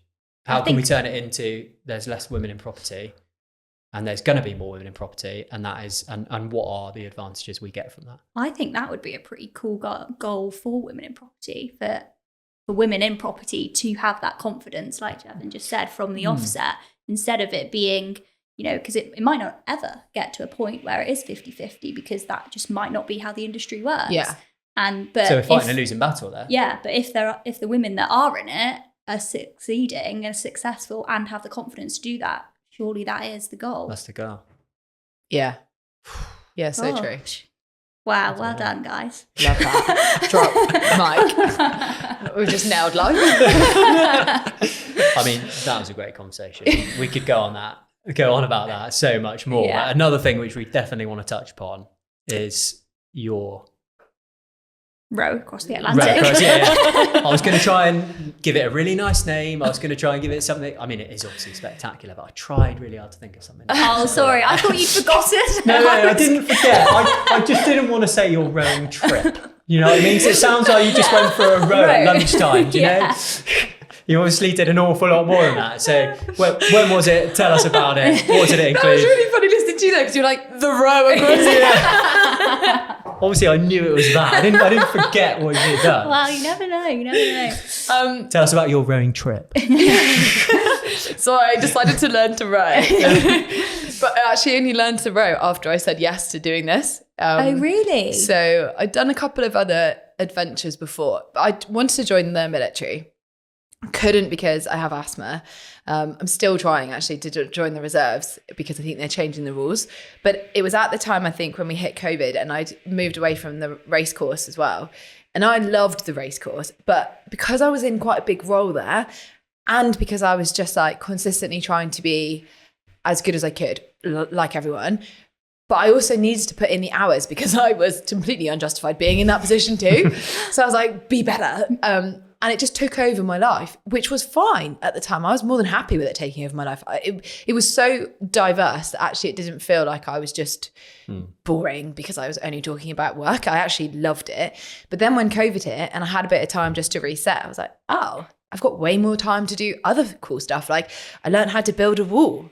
It's still there. That's cool. I did a graphic design course and I got back into my fitness again in a way that I hadn't before. And I was like, oh, actually I can do all of this stuff now that I've got time because my job isn't taking over my life. And then I was like, how can I push that a bit further? And started going on different types of adventures. So I love Africa and I wanted to try and travel around Africa, but learning stuff about how to track animals, how to learn more about specific animals, walk with animals and stuff. So started doing things like that. I was really lucky. One of my ex-boyfriends was a safari guide in Kenya. Oh, and his whole family were safari guides. And like his knowledge in his head, I was like a sponge. Like, but I've now got to the point where I only remember half facts. So I'm like, that is either the biggest bird that can fly or it lays the biggest eggs. And they're like, it's the biggest nest. I'm like, knew it was the biggest thing. So like, yeah, my knowledge is sparse. And then I started doing different adventures where I was pushing myself more at my comfort zone and trying to learn things that I wouldn't normally get the chance to learn going to work. And then I did a paddleboarding expedition down the Amazon. And I mean, we were trying to hang our hammocks in the middle of the night with a head torch on. And I'm okay with most creepy crawlies and stuff, but I hate flying insects. And it was this, like, flying ants in Africa are exactly the same. And you've got a head torch on the top of your head, which is obviously being like, come find me. Yeah. And so I'm trying to like hang up a hammock, and I'm just also looking around to be like, I'm not tying it to a snake by any chance, am I? Or like, there's no bullet ants going down this tree that I'm trying to tie the hammock to. And all these things are like flying at my head. And I'm like, ow, ow, ow. And I'm just freaking out. Like, and I'm just so embarrassed because I'm freaking out about these things flying at my head. Anyway, did the Amazon trip, which was amazing. And during that trip, the guy who was leading it, he was just a normal person to an extent. Like, he wasn't a guide, but he was ex-SBS. So he also loved pushing himself out of his comfort zone. But like SBS, they're not necessarily like that detail orientated, or maybe that was him. So there were certain things where I remember saying, how many anti-venoms do we have? He was like, one. I was like, but there's 2 of us. And he was like, Maddie, this is not a Mark Warner holiday. Yeah. I was like, appreciate that. But an anti-venom feels like there's a big difference here between Mark Warner and a second anti-venom. So anyway, we were fine in the end. But I remember we had loads of radio comms, and we had a walkie-talkie between our 2 paddleboards. We had massive paddleboards. You could fit 4 people on each one. And we would walkie-talkie between the 2. That was the aim. And then we also had a sat phone, which had a massive antenna on it, which was then aimed to speak to the other group that were ahead of us. So there was 8 of us that were on 2 on big paddleboards, and then the 8 people on individual paddleboards. And the aim was that both sets would kind of break records. Right. In inverted commas. we did, but like, I don't know how serious it was. Anyway, so we didn't have phone reception. And these walkie-talkies and the sat phone were our only form of communication to anybody.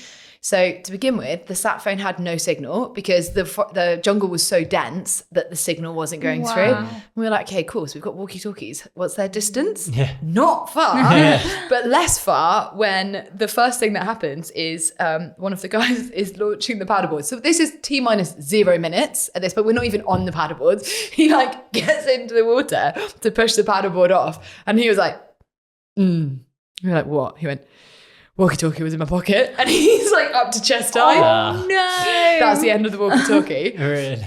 And then we've got, so I missed actually, we've got a sat phone walkie-talkie, and then like this other phone that's got 5k distance on it.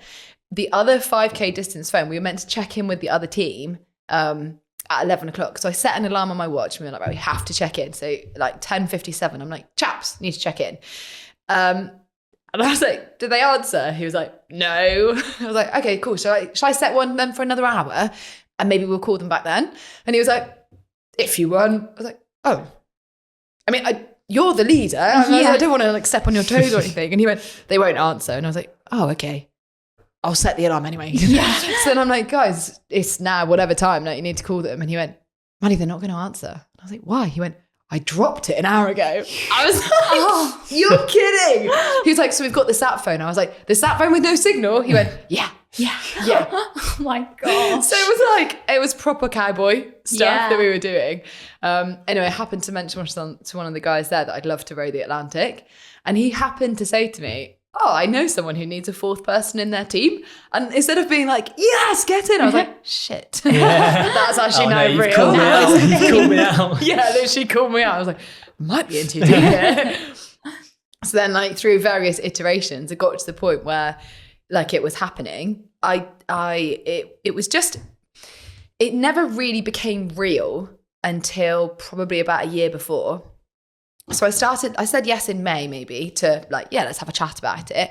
And then started learning to row because I was like, well, I ought to see if I like this shit because there's going to be a lot of it. And then nothing really got to the point where it was concrete until about November. And that's when I was like, oh God, I need to speak to my company about this now. Like it's actually going to be something.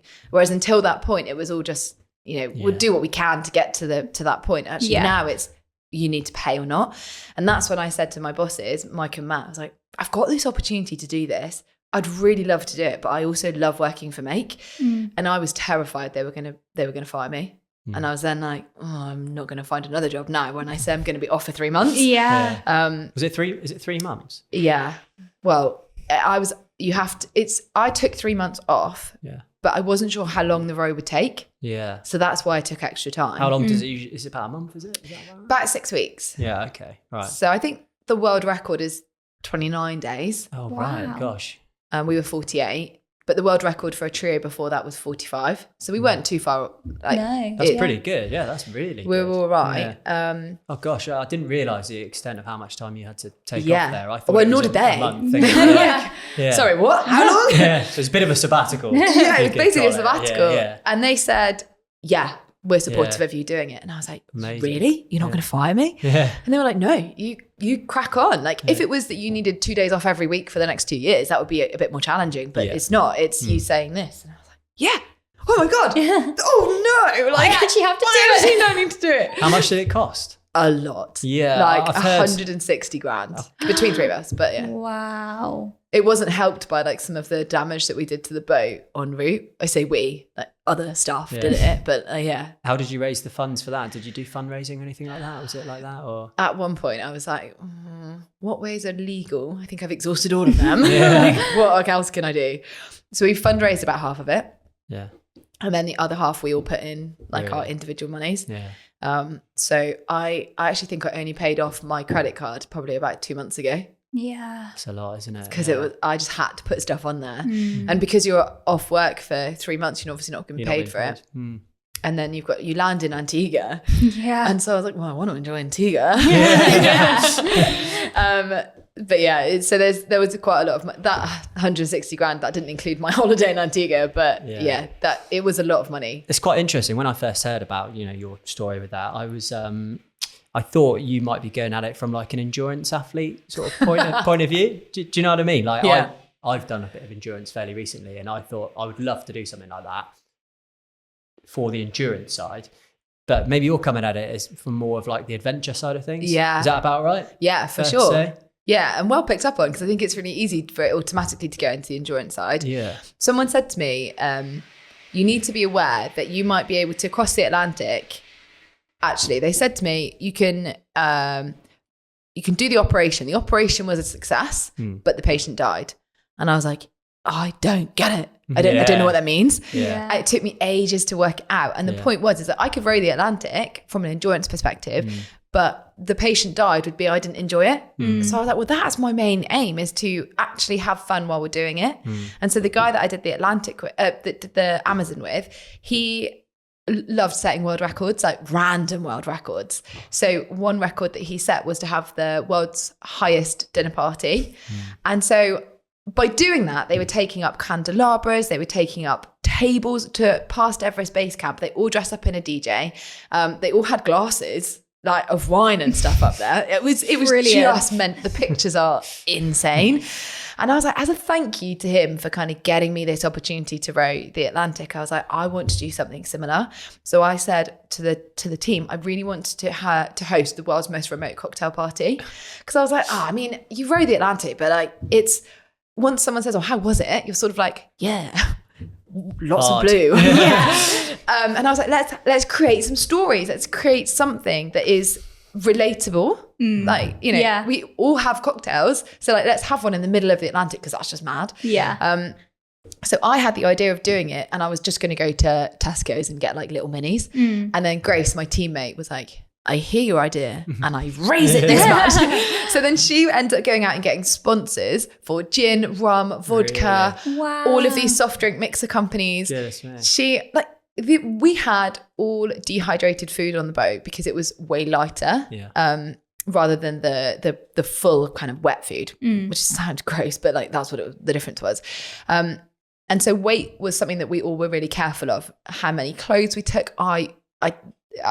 They used to take the mickey out of me because I take everything everywhere. Yeah. And there were times when that was good, times when it wasn't so good. And they were like, Maddie, you need to cut out how much you're bringing. I took 2 tubes of moisturizer. They were like, why have you got that? Did you use it? Yeah, I did. Yeah. And I gave one to one of the girls. She was like, thank you. Yeah. I'm sorry for telling you can take it. But they were taking the mickey out of me for everything that I used to take. So everything on the boat was, we need to weigh this. We need to make sure that we're as efficient as possible. Let's not piss about. But somehow, like litres of gin are fine. Yeah. And then we end up as well. She's Grace, again, who I said is just next level when it comes to planning. She then says, I've got some presents for you guys. And we pull out silk cocktail dresses. What? I'm like, I forgo a nice fluffy pair of socks for this. And then suddenly I've got a cocktail dress. But we had like cocktail shakers, we had cocktail glasses, we had all of these mixes. And so in the middle of the Atlantic, we had loads of team commitments to each other that were really focused on efficiency and getting there as quick as possible and all the rest of it, like functional focuses. And one of them was, we don't let the boat stop moving. So we all agreed that the boat was going to stop moving for an hour whilst we basically drank. Yeah. And we created canapes. Nice. So all of us, I had a Fun Day Friday pack. And in my Fun Day Friday pack was Pringles. I mean, these Pringles were just... every Friday I would look forward to it. I had a Terry chocolate orange and Pringles. And so we brought all of these out as canapes. One of the girls had pork scratchings in her snack pack and she was like, they're coming out. I'm vegetarian. I was like, give me a pork scratching. And then we had like pepperami, which we then like cut up with the deck knife to be like, look at all these calories. And we filmed it and we ended up, just like in silk dresses, drinking out of cocktail things, just watching the sun go down behind us. It was mental. Yeah. Wow. I'm probably a bit boring. I really want to know all like the techie details for this sort of stuff. Like, I'm not sure if it's for now, but like literally 6 weeks on the water, rowing every day, doing shifts. Like how do you keep yourself like occupied with that sort of stuff? Like what were the emotions you go through with that? The first week was really scary. Really? I think actually I found it really scary. I don't know. One of the other girls, Grace, she didn't find it as scary.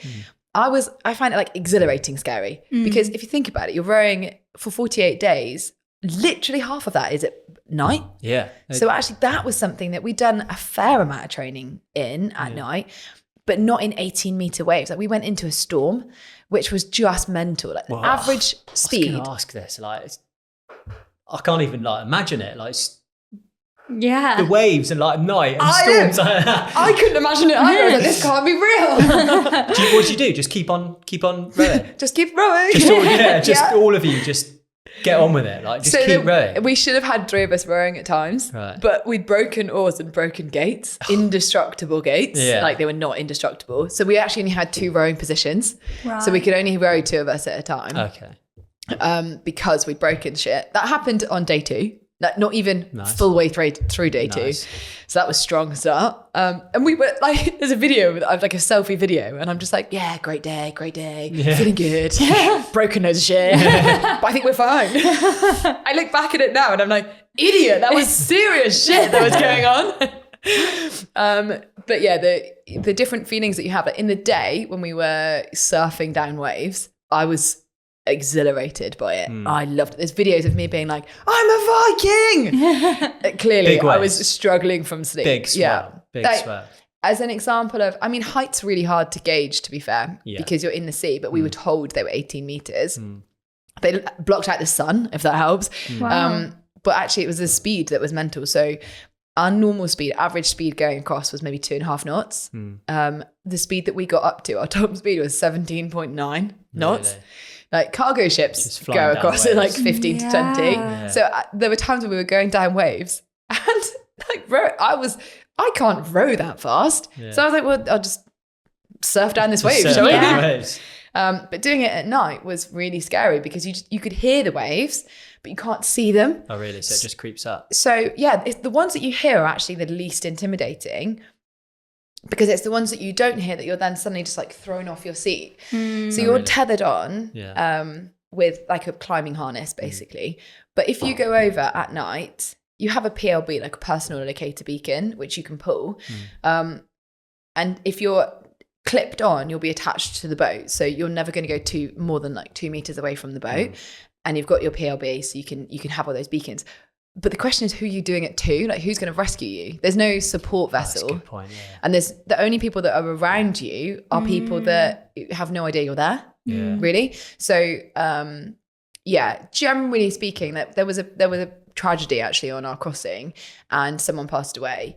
And the quickest boat that they could get to them, I think, took 18 hours, and that's quick. But this is like, that's the worst situation ever. Yeah. They were trying to get to them before to rescue them, and then they had to switch boats. So not to go into it, but was it a drowning sort of? No, it wasn't. Like exhaustion or?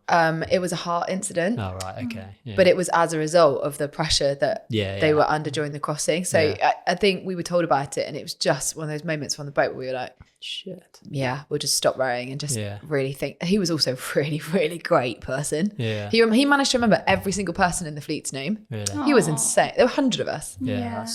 He was an absolutely incredible human being. But I think that highlights kind of how seriously you need to take your health and safety in your training. So being clipped on at night was imperative. We got to the point where we would start shouting to each other, right, clipped on, clipped off, where everyone then would know what was going on with each other. Because if you went over, you'd never be found. No.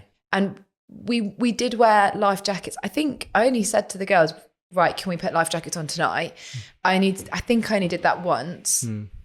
But they rub a lot, so they're really uncomfortable when you're rowing and you're clipped on.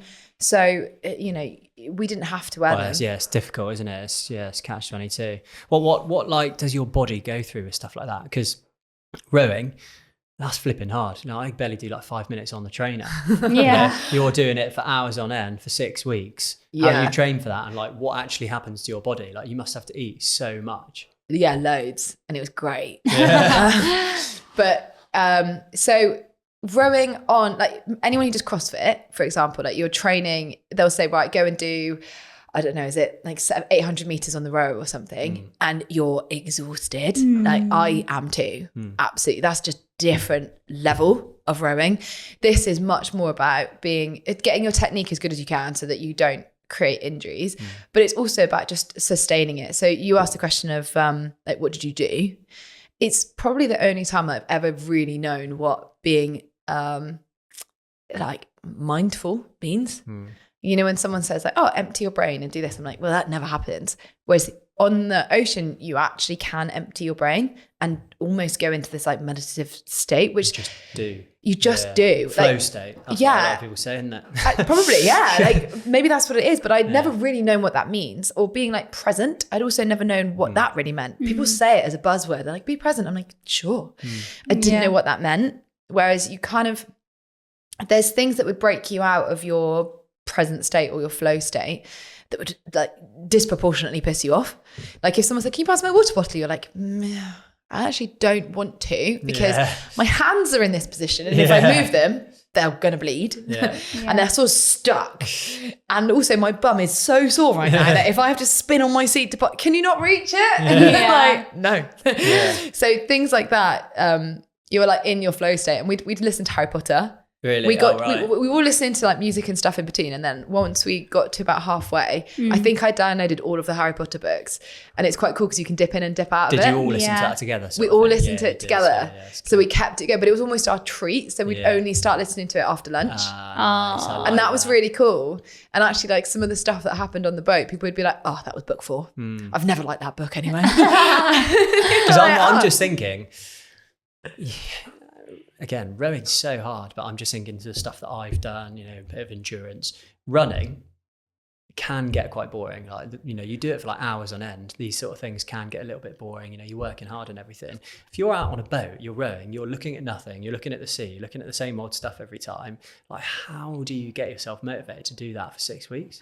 Yeah, it's a really good question. I've not actually put that much thought into it because it's not boring. Do you just do it? It's not boring. Training was boring. Well, that's what I was thinking. Training, like I've got an erg like a row machine in my garage, which I've transformed into, well, it's just really a shit garage with an erg in it. But the aim was to try and make it into like this really cool buzzy gym. And I mounted a TV on the wall, just an old TV. And I thought I'd watched like really motivating stuff, like Lara Croft shit. Yeah. In the end, I was like, Finding Nemo. Yeah, just boring stuff. I'm like, yeah. And it's, obviously you've got your eye on what your output is, because the point of you training is that you're trying to get as fit as you can. But generally speaking, you get fit whilst you're rowing, because you've never, and even if you've trained loads, you can't train for that. You can't train for that really. And the sleep deprivation is just mad. So the first week and the seasickness is just awful. Yeah. And so you just kind of crack on through that. And then after a while, there were times where I'd be like, this is shit. And then I'd be like, I've worked really hard to get to the point where I'm actually doing this event. So if you think about you're training for your triathlon or applying for uni, going through uni, getting your degree, all of it has got a much longer tail, almost like it's got the lead up is really big and the actual event is quite short. So you're training for the triathlon or you're going through uni just to get your result and graduation at the end. Actually, it was kind of reminding yourself that bit was such a long period of time that all then has led up to this. So if I'm not going to enjoy this, isn't it? Yeah. What was the point? What's the point? And I think sometimes we just like head down, knuckle down, like crack on through this bit. And actually that's the longest bit. Yeah. That's the bit that we should be taking as much joy from as we can. You know, embrace the fact that it's shit at times. Like no one really wants to go training at 5 a.m. But once you've done it, you feel really good afterwards. And there were times where I'd be running. I hate running, but I'd be running because I was trying to do stuff that I knew I didn't like, feel uncomfortable. And I'd be like, I really could do it for giving up now. Like that's probably enough. And I'd be like, well, I can't do that on the row, so I may as well carry on. And I was like, ugh, I hate this person in my head.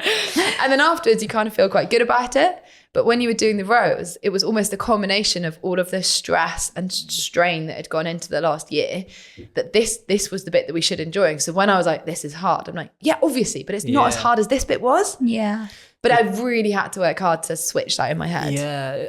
This is what I learned as well when I did whatever I did. And it was like the training is harder than the actual event. It's probably not the right way around for you, but like you spend so much time doing the training on your own, almost for like no reason. And then the actual event is almost like the cherry on the cake. Yeah. But it's probably a little bit different for you because you can't train for something that you do like that. You know, you can train for like 5 hours at a time. You know, you can do continuous days, but you can't train. You can't do like you can't do 6 weeks of rowing. No, you can't do 6 weeks of rowing to like train for that. So you almost just it's more of a mindset thing for you, I imagine. It was a mindset thing, but it was also like a team thing. People do the row solo, and I wouldn't want to do it solo. God, no. I piss myself off. Like imagine what I'd be like on a row. Yeah. But the goal so I mentioned about when I first got introduced to it, I was going to be joining a team of 4. One of the reasons why I didn't end up joining that team of 4 was because their focus was exclusively on what it would be like going into the finishing line in Antigua. Oh, really? And I was like, I don't know why at this point. Journey, but I hadn't clocked that at the time. I was just like, that's not my reason. I'm not doing it to tell people about it. I'm not doing it because I just want to be, whatever we want to wear when we come across the finish line, I actually don't care. Like if that's something that you're really focused on, whatever drives you, whatever motivates you to crack on. But if that's your sole driver, I don't think we're going to get on well. I don't think we're going to be a good team dynamic. Whereas the 2 people that I did do it with, they were all also focused on the how as well as the end. That's why I get the feeling like it's very much from like the adventure point of view for you, more so than like the actual physical challenge. It's the adventure and like the journey rather than the destination. Yeah. Whereas like sometimes maybe as like an endurance athlete, you know, doing the Ironman, it was very much about finishing the Ironman and like doing it. You've done an Ironman more so, but you're actually all about the journey leading up to it as well. I think you have to be for something that lasts for longer than an Ironman. I think Marathon des Sables, I think is probably one of those endurance events that sits. Are you? Yeah. Like, so Grace on the team, she was an endurance athlete. So she's an Ironman Kona athlete. Yeah. She's also done Marathon des Sables. Really? She's a machine. And a big part of what she probably learned during this process was that actually she's a team player too. Whereas previously she'd been very single-minded and focused because like she's a GB athlete. That's what she has to do. And then Grace was the other Grace, G, we called her. She was a yacht master. So her experience on the sea was massive. Yeah. And, you know, I'm thinking, if you're trying to build a high performing team, I've got 2 members there that are like next level. Yeah. And then I looked at myself and I was like, what do I bring to the team? High performance in that sense is more so like mindset though, isn't it? You know, you can have all the experience of that sort of thing, but you haven't got the mindset, you never do something. I had like no that. idea if I had the mindset. I was like, what if I'm a complete horrible person Yeah, but you under clearly- that pressure? Yeah, you might have been. I was so scared that I was. Yeah. To the point actually where I even wrote down things that, so I knew what annoyed me about the girls and they knew what I did that annoyed them. But there was things, I got a bit of advice from somebody because I was really worried about team dynamics. They didn't give me any reason to worry about it. I just was. And one of the things I started doing was writing down phrases that I could say that I could then say when I was angry, but not to the point that it would be completely detrimental to our friendship. Yeah. So there was one example that came up where I think someone was talking about like how many miles were left. And because I'm quite analytical, I was reading into that and I was like, okay, so average speed is this and distance to finish is this. Blah, blah, blah. I was like, we're going to be there Thursday. We're meant to be there Monday. Yeah. And I was like, this is not motivating for me in my Yeah. head. And she was just like still talking about it and talking about it. It's clearly motivating her. Yeah. And normally I'm like quite good at being like, okay, well, that's motivating for her. I'll just block myself off. Yeah. But I hadn't slept at Yeah. all, nor had she. Yeah. And I just went, your useless positivity and senseless positivity is driving me mad. And she was like, oh, even when you're angry, you're nice. I was like, oh, I'm not. But it was one of those things where I actually could get across what I needed to get across without it actually completely undermining our friendship. Yeah. I told her about this after and she was just like, oh, cool. Yeah. Cool, fine. Yeah. That's fine. And I actually apologized as well because I said, look, I know that was motivating to you. It was only because I was then like really delving into the numbers that it was demotivating to me, but that's just 2 different interpretations. Yeah. And I said, but because we hadn't slept and I'd just been giving everything on the oars, I just had nothing left to like, my brain capacity was at 0. Yeah. And therefore I just had like You didn't have the anger. space for it. Yeah. But having that as my like backup so that I wasn't just like, shut the fuck up. Actually, I could say something that was sort of got across what I wanted. That's a good mindset though, isn't it? It's quite high performance in that sense, I think. It's high Yeah, performance maybe mindset, actually. so I'd say that. I just saw it as a coping mechanism. Yeah. How many calories did you have to eat a day? And like what happened to you, like your body? Did you lose loads of weight or did you like put on weight because of muscle? I mean, I was shredded when I got off, Really? which I'm so gutted. I look back at pictures and I'm like, oh, old Maddie looked way better. So it's quite a muscle building like movement, isn't it? It did lose weight, but Yeah. it was really toned, like just got really toned. Yeah. So we were eating 4,500 calories, I think just over a day. And a lot of that was from like dry rations. So you add water to it. And because I'm veggie, I'd tried hard? all of the food, which was cool. And I was like, yeah, fine. Like that. But what I hadn't considered is that because you don't have protein naturally, the bulk is much higher in vegetarian food. So I'm like, couscous. Yeah, fine. Oh You my gotta have God. I'm loads not of having- that. Yeah. I'm literally not eating couscous again. Never again. Because the volume of it was massive. Yeah. And Yeah. we all agreed that we were all going to eat together. So one person would boil the water and then make everyone's food at the same time. And then the person who was first on the oars would eat first. The person who was second on the oars would eat after. So everyone still had hot food.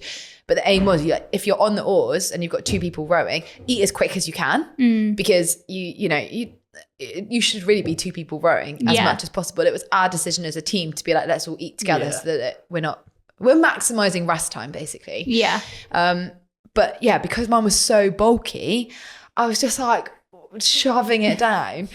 And there was one, I was so seasick at the beginning that there was like this chipotle thingy, chipotle, well, I don't know how you say it. But anyway, there was nailed it first time. Never mind. And we had that. And because I was being so seasick, one of the girls who was kind of head of nutrition, Grace, we sort of gave ourselves roles on the boat. She was like, can you make sure you eat? And I smelt it and was immediately sick. And I think they were like, how many of them did you bring? I was like, 32. All of them went over the side. I was like, I hope you fish like that. But it was extra weight. Then we could like empty the packets over the side. Yeah. But yeah, the calories and stuff that you're eating mainly came from that dry food rations. And then we had snack packs, which was kind of another 1,000 or so calories from things like Mars bars and Snickers. Yeah. Oh, they all made a terrible decision. Like, so Snickers have got double the amount of calories as Mars bars. Right. So I was like, clever thinking, Maddie. Just have Snickers because obviously that's more calories with less eating. Who does that? Like, I wanted 2 Mars bars. I was like, I hate old Maddie. Like, such a terrible decision. So I'd then be like searching through my snack packs, like, where's the one with 2 Mars bars? Yeah. But I had a whole tube of Jaffa cakes every day. Nice. Oh, nice. Yeah, nice. So you were chucking stuff over the side that you didn't want, and you did actually attract quite a big fishy, didn't you? Yeah. So I'm. Do you think that could be the not reason? correlated to? Because there was a few weeks apart, but that thought absolutely went through my mind.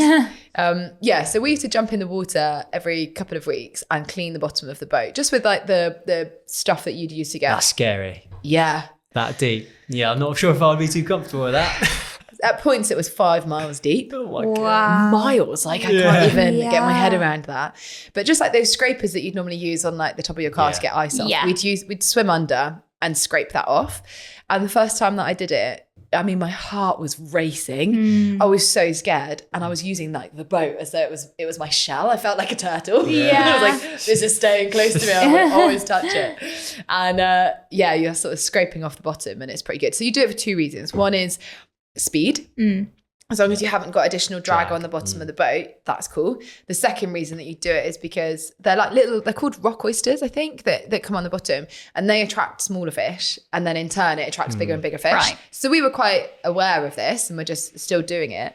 And we had GoPros on our oars and blades and stuff as we were going through, but to be honest, it doesn't make that interesting. Looking back at it, you're like, yes, blue, blue, blue, blue. Yeah. It's really not interesting. So then when we were rowing, it was quite quiet on deck. We were just listening to stuff. And my blade went through the water really quick. And I was like, either I've got really strong suddenly or something in the water. And I looked over. I didn't really say anything.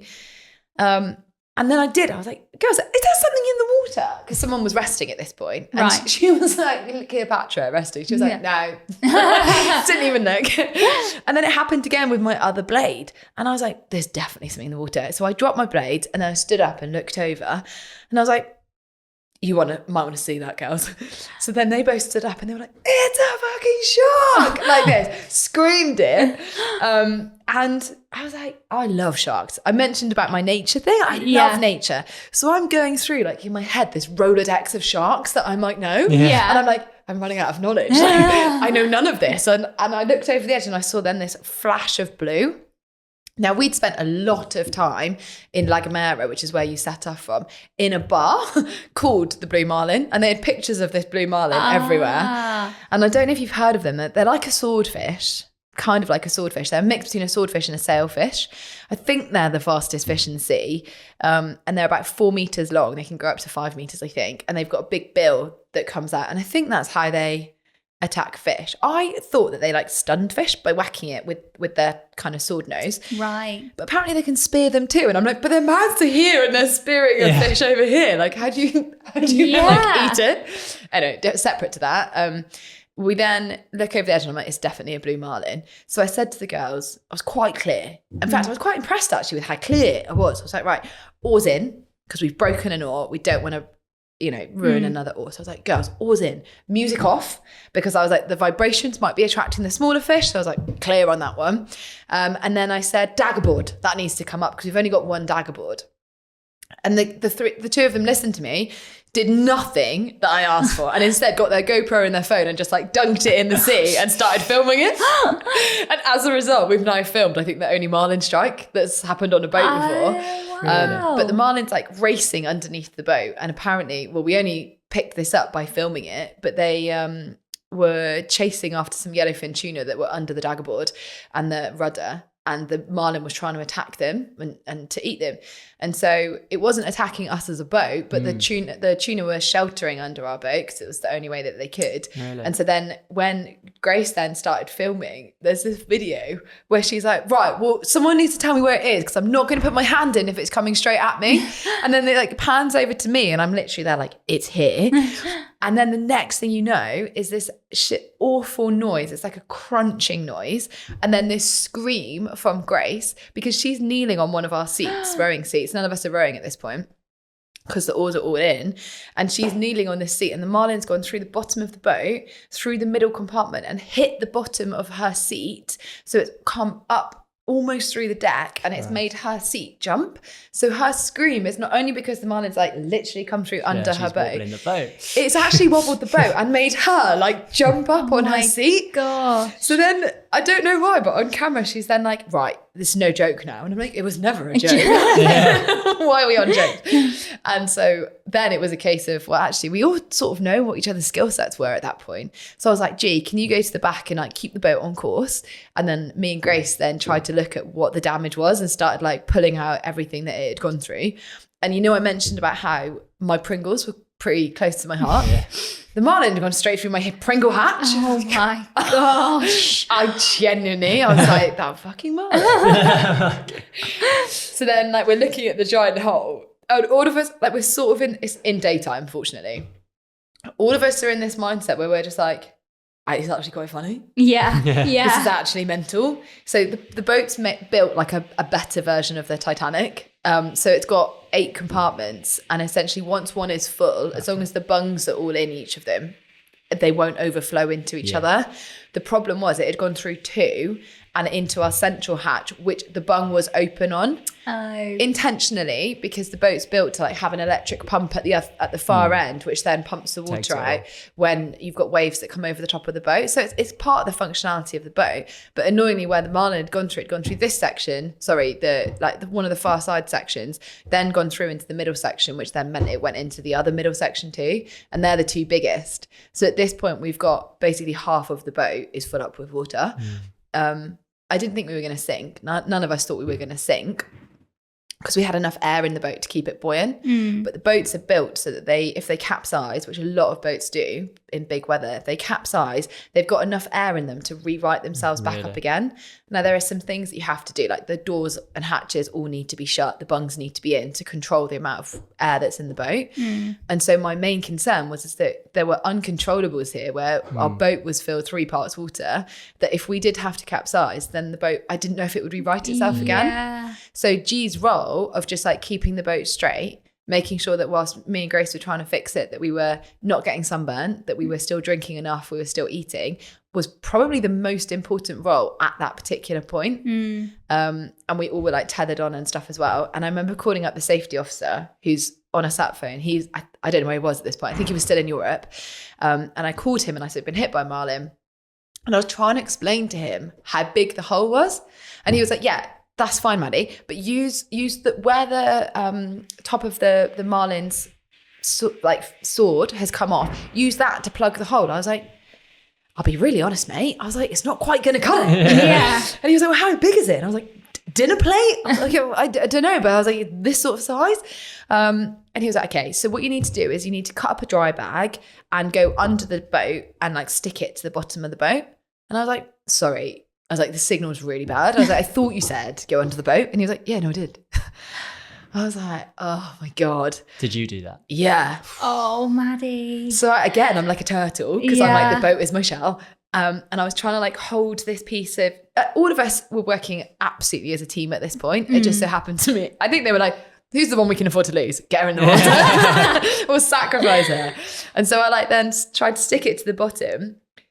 Basically, I brought extra stuff because I'm an over-preparer. So I was like, I'm going to bring extra bits and pieces. I was reading the instructions of all of this like epoxy gel and putty that we needed to use. And they were like, Maddie, we're literally never going to use that. And I was like, that's why it happened. So I like bought extra. And so when I was speaking to the safety officer, I was like, I've only got a finite amount of this stuff. If I then use it all in the wrong order, then I've ruined, we've got nothing. So he was like talking us through the right order to use things in, which was great. But as I went under to try and stick it on, I then was like kicking really hard to keep up with the boat, because we were still moving along quite fast because of the weather. And I think it took 11 minutes to set. And I was like, well, I can't hold my breath for 11 minutes. No. So you were trying to stick part of your dry bag with epoxy to the bottom of the boat. flipping hell, that's Yeah. mental. And epoxy is a weird old substance, isn't it? Yeah. Gets So you must have got it everywhere Yeah. on your Yeah. hands. Yeah, and yeah. also, how does that react like with water as well? Not well. No, it turns out. It turns out not well at all. It didn't work. And in the end, I was kicking so hard to like keep up with the boat. Yeah. But because the hole was like a big flap, the way the water was coming Yeah, in, it just was like goes straight lifting in. the flap up. So nothing was in our favor really to like stick it onto the bottom with. And I couldn't use my arms to swim because that was holding the stuff. And then I was kicking my feet really hard. And then I ended up kicking the rudder and I was like, oh, I'll be fine. And then I looked back around and I had blood all in the water where I'd kicked the rudder.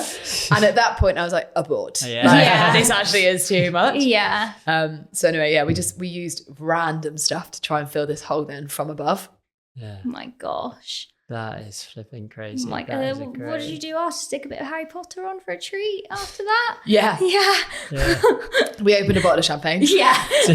We had some of the gin. Yeah. We had some of like, I'd also had a Tony's Chocolonely bar. Oh, Ironically, it was like sea salt flavoured. And I was like, well, that's coming in. Yeah. Get that open. We all need a bit of a boost. Wow. How much do you think this has like changed you? Do you think it has, this experience? It's a really good question. I think, so the reason I had 3 months off was A, just in case we took way longer, but it actually meant that I had a month extra when we came back from Antigua to when I started work again. And during that month, I went for a walk every single day and just by myself, like put headphones in. I wrote loads of stuff down that I was thinking or feeling and just trying to order what I'd learned or what I'd thought or what I'd understood through that process. Because prior to that, like you go away as one person and come back slightly different and you've kind of lived that change, but there's people that say bye to you on one side of the country, one side of the Atlantic, and then say hi to you on the other, and they're like, you've changed. Yeah. And I'd say before, maybe still now, but like before I was definitely a people pleaser. I wouldn't want to rock the boat. And so when I came back, I think I got like, because people had seen me at the extreme on this side, I then came back and was really assertive. And people were like, oh, what? Why are you being a dick? And I was like, I'm not being a dick, but like, I'm just being more assertive. And so it was an understanding, I think, for both of us, like both groups of people, was for my family and my friends who were thinking, you've changed. And I'm like, I haven't. So it was me recognizing that there were things that I'd changed, and also them getting used to what had changed rather than sort of thinking that I was two ends of the spectrum. Everything was sort of about reworking out where I sat within things. So I'd say, have I changed? Arguably no, but I've been more aware of things. So being a bit more assertive is one of them. Probably being a bit more direct and probably believing in myself a bit more than I did previously. Because it's easy to doubt yourself. And again, I said it right at the beginning, only value the tangible skills. So one of them was already an athlete. Of course she was going to bring loads. One of them was already a sailor. Of course she was going to bring loads to it. Yeah. What was I bringing to it? Yeah. And actually, probably what I brought to it was the ability to be able to read people and work out how to get the best from them and not collaborate. Yeah. Did you just do that? Just be my authentic self. But it was about being like, well, actually, this person functions incredibly well by herself. So she's driven to train and be a triathlete. But actually, there's times I can see where she's just like, she's given everything in that moment in time. She needs a bit of time to recover, but she is also thinking, I can't let the team down. And so being able to sort of recognize that and be like, hey, listen, like just quietly, hey, listen, just take 15 minutes. I was like, I do not want you injured. I was like, but I also want you to come back in and be like happy and rowing to row again. Rowing to row. I actually didn't mean to say that. But yeah, like give yourself 15 minutes and then come back on. And that then meant that you got the best from that person. It wasn't like advertised everywhere, and the same would happen to me as well.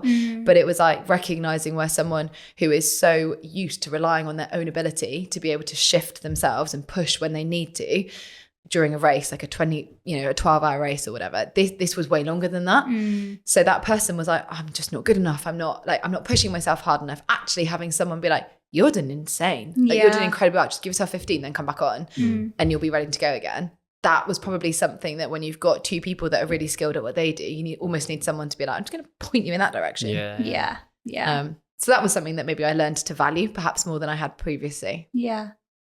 Wow. That's Do crazy. you want to row across the Atlantic? I'd Feeling love inspired? to. Yeah, I don't know if I've quite got I'm it. not sure I've got a row like, in me, but I do feel quite inspired after our conversation. I love the adventure side. Like, I love the way you're coming at that, because I want to do that, but like it's a big old step to do those sort of things, isn't it? Yeah, it's a big old commitment. It is crazy. I think I mentioned to you that we are trying to put together a little collage of loads of different people's versions of successes, just to kind of make them relatable listen. So what is, first of all, actually, do you feel successful? Oh my God, so deep. I don't know. Sometimes not. There's times where I'm like, oh, I've failed at everything today. And there's times where I'm like, today's been good. I don't know. People who journal, I'm in awe of. I just could not do it myself. But I think there is something to be said for looking back and being like, actually, you've done some good stuff.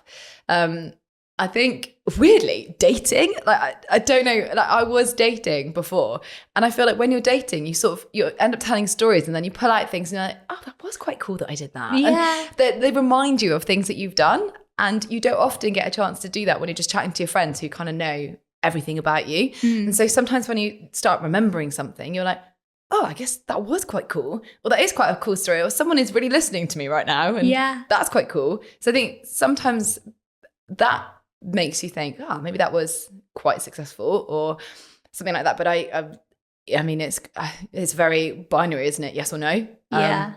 I'd say, am I happy? Yeah. And if that's kind of what the binary answer to it is, then yeah. Is that how you define it? I think so. I think I sort of have 3 pillars in life in general, and they sort of fit around happiness, but they're like these 3 pillars that if actually you lost one of them, you'd be wobbly. And I think if you are still got 2, then you've got the strength to be able to pull the other one in. When you've lost 2 of those, that makes you really wobbly, and almost recognizing that makes you think, it's actually okay to be really wobbly, because actually I have lost 2 of these pillars right this very second. Like, I'm not really sure what my direction is, or I've lost my job, or I've not got that much money at the moment, or I've not got anywhere to live, or whatever. Like, those are the sorts of pillars that actually you're like, God, I am wobbly, but that's okay, because actually most people would be wobbly in this position. And sort of knowing that then makes you think, hey, let's focus on getting the other one. Yeah. So I think if you've kind of got happiness, it's quite difficult to be happy when you've got some of those other foundations missing. Yeah. So happiness is kind of that all-encompassing sitting on your pillars or your stool or whatever and being pretty comfortable. That's, I think, what makes you happy. If you lose some of those, that's usually a challenge. Yeah. So I'd say, success for me and happiness are probably quite intrinsically linked, but you can't just be happy all the time. What are your 3 pillars? So they've actually changed a little bit. Previously, it was like work hard, be honest, and I think be kind. But the work hard is the one that I've probably changed and switched that to be curious. And I think that's helped me also not feel too embarrassed by being like, oh, sorry, what does that mean? Like, I don't mind asking those questions. So they're like my 3 principles that feed into a lot of things. And then the pillars are more things like the practical stuff. So the pillars could be family and friendships. It could be house or somewhere to live. And then it could also be transport. Because without one of those 3 things, actually life's really difficult. Yeah. Like, you can still have a house, but if you need transport to be able to get to anything, to be able to then earn money to keep the house, and then having your friends and family around can generally be a support mechanism for if you've lost one of the other 2. Yeah. So yeah, I think those 3 things kind of all link their way in together. It's quite a practical way of looking at it, isn't it? It's weird. I actually don't think I've said these things out loud before. It's sort of like they've been in my head. So thanks for that, Maddie. Like, how much do you charge per hour? Yeah. We actually do get that quite a lot, because I think, you talk about all these stories for like the last couple of hours sort of thing. You've obviously ticked loads of things off the list. You've done some really big things, which so many people will never do. There's a lot of success in that. But then people don't usually reflect on them and like actually think about the bigger achievements that they've done in their lives. And that's what we get, isn't it, all the time? Yeah. That people always say, it's almost a bit like a therapy session where I've reflected back on what I've done and, grateful for all the things that I've done, blah, blah, blah. Or like you said about the dating story, like people after this kind of give themselves a bit of a pat on the back, like, actually, I've done all right, or I'm doing all right. So yeah. Well, I've had a great conversation. There's been so many good conversations in there. It It's feels like been there's a lot great. happened. Yeah. I've really, really enjoyed it. Yeah. Thank you so much Good. for being so interested. Yeah, No, thanks. thank you. Thanks for Thank coming you. on the Well pod. done.